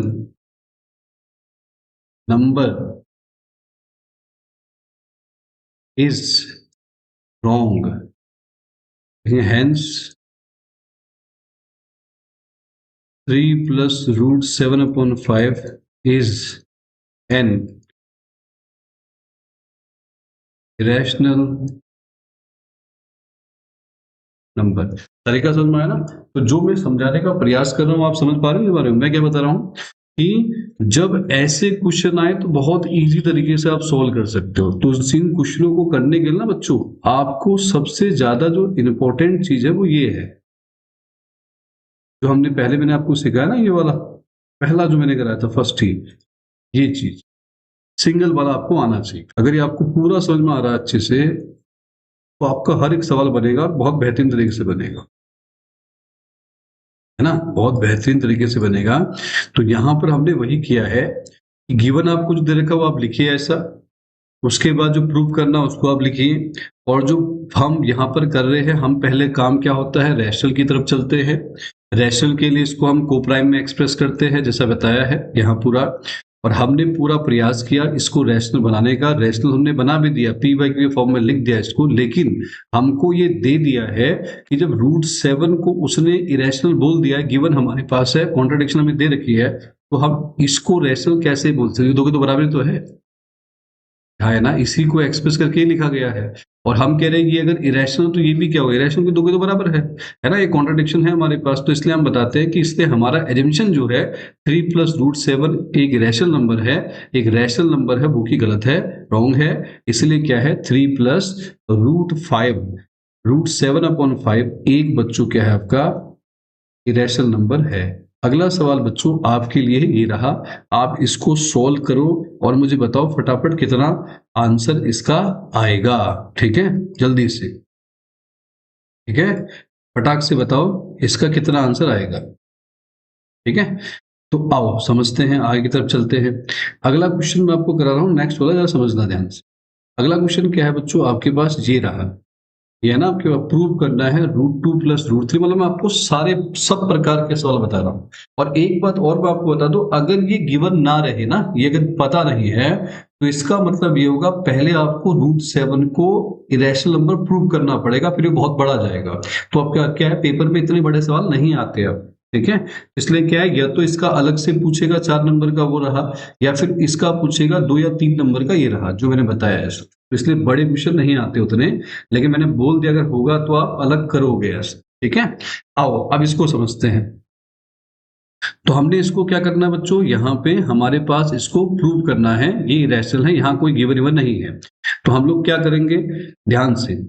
तो पहली चीज तो बच्चों आपको पता है, पहला काम वही है, हम यहाँ पर एज्यूम कर लेंगे, late us assume if possible, let us assume if possible क्या, √2 plus √3 is a rational number, एक परिमेय संख्या है, इसको मान लेते हैं, तो हमको पता है अगर ये परिमेय संख्या है तो then it can be expressed in the form of p/q, और जहां मैंने आपको साफ साफ बता दिया जहां Q नॉट इक्वल 0 है और P एंड Q आर को प्राइम है, को प्राइम नंबर्स। है तो हम लोग क्या करेंगे, जो √2 प्लस √3 है उसको हम P बाई क्यू के फॉर्म में एक्सप्रेस कर देंगे। Q नॉट इक्वल 0, P और Q की जब हम चर्चा करते हैं जेड से यानी इंडिया से बिलोंग करते हैं, और दोनों का जो बच्चों HCF है वो बच्चों कितना है आपका 1 है। इसमें से किसी एक को हम यहां से हटा देंगे तो √3 equals to P by Q minus का √2, ऐसा ही होगा इधर आके। तो अब रूट को हटाने के लिए इधर, क्योंकि हम तो पूरा रैशनल की तरफ चल रहे हैं, squaring on both sides, squaring on both side. तो स्क्वायरिंग की तो ये √3 की स्क्वायर हो गया, ये आया बच्चों P बाई क्यू माइनस √2 की स्क्वायर, ऐसा। ठीक है, तो आगे सॉल्व करते हैं। चलो क्या करोगे, √3 की स्क्वायर 3 हो जाएगा, इसका आएगा a square plus b square minus का 2ab, ऐसा ही होगा, है ना। यहाँ पे तो आएगा 3 की square p square by Q square plus का 2 माइनस का 2√2 p बाई क्यू, ऐसा ही होगा कुछ। तो हम क्या करते हैं, इसको उठा के यहाँ ले आते हैं, 2√2 p बाई क्यू को यहाँ, इसको यहाँ लेके आओ, p square by Q square 2 minus 3, ये प्लस में इधर आके माइनस का, और ये माइनस में इधर आके प्लस का हो गया। ठीक है, तो यहाँ क्या आया 2√2 p by Q, p square by Q square minus 1, 3 में से 2 गया तो माइनस का 1 हो गया। अब यहाँ पे क्यू स्क्वायर होगा, यहाँ पे यह 2√2 p बाई क्यू, तो ये बन गया p square minus Q square, LCM ले लिया, अपॉन बच्चों क्यू स्क्वायर, इस क्यू से ये क्यू कैंसिल, √2 को ये रखो तो ये 2p नीचे आ जाएगा, तो p square minus Q square upon में आ जाएगा बच्चों 2p क्यू, ये होगा। तो आपको पता है जो हम लिख रहे हैं p square minus Q square upon 2p Q is rational, rational number. अब यहाँ कॉन्ट्राडिक्शन नहीं है, यहाँ हम लिखेंगे बट वी नो दैट क्या जानते हैं हम, √2 क्या है बच्चों, एक इरेशनल नंबर है, but we know that √2 is an irrational number. बच्चों √2 एक रैशनल नंबर है, लेकिन देयरफॉर अगर रैशनल है तो इसका मतलब आवर अजम्पशन, हमारी कल्पना जो है क्या, √3 plus √2 is rational is wrong. लिखेंगे हेंस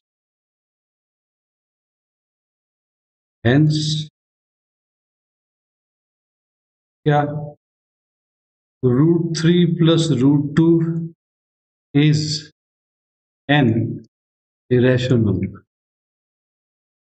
रैशनल। मतलब बहुत सिंपल सी चीजें हैं जो आपको मैं बता रहा हूँ, है ना। ऐसा अगर आपके पास आ जाए, पहले आप पूरा ही लिखोगे, इसके बाद √2 plus √3 equal p by Q है, Q नॉट इक्वल 0 है, जिसमें मैंने बताया एक्सप्रेस करते हैं। इसमें नई चीज क्या है, इसमें से किसी एक रूट को उधर लेके जाओ, स्क्वायरिंग करो, स्क्वायरिंग करना आता है आराम से।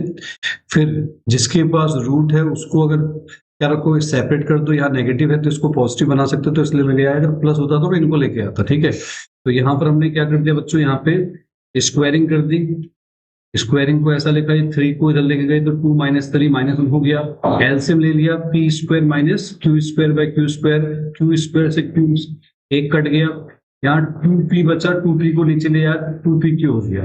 ये तो पूरा क्या है बच्चों, रैशनल, आपको है पता है, लेकिन आपको मालूम है कि हम जानते हैं कि √2 क्या है बच्चों, एक इरेशनल नंबर है, तो इसका हमारा जंक्शन जो ये रैशनल नंबर है, ये 3+√2 ये गलत है, रॉन्ग है, और इसीलिए हेंस √3+√2 क्या है बच्चे, इरेशनल नंबर। अगला सवाल आपकी स्क्रीन पे आपको दिख रहा है, ये आप करके दिखाइए। सेम क्वेश्चन है, आप कर सकते हैं, ठीक है, सेम क्वेश्चन है, आप सोल्व करके मुझे बताइए इसको कि, ठीक है, सोल्व करके बताइए कितना आंसर है। अगर हो जाए तो यस लिखना, अगर ना हो तो बच्चों नो लिखना, क्योंकि मैंने बता रहा हूं जहां प्रॉब्लम आएगी उसका सॉल्यूशन हम देंगे, किसी भी हालत पर देंगे, ठीक है।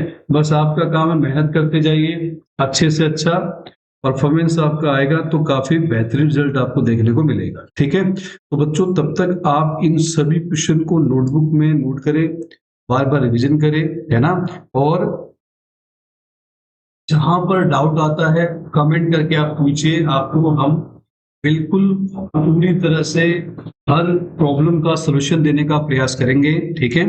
तब तक के लिए थैंक यू वेरी मच।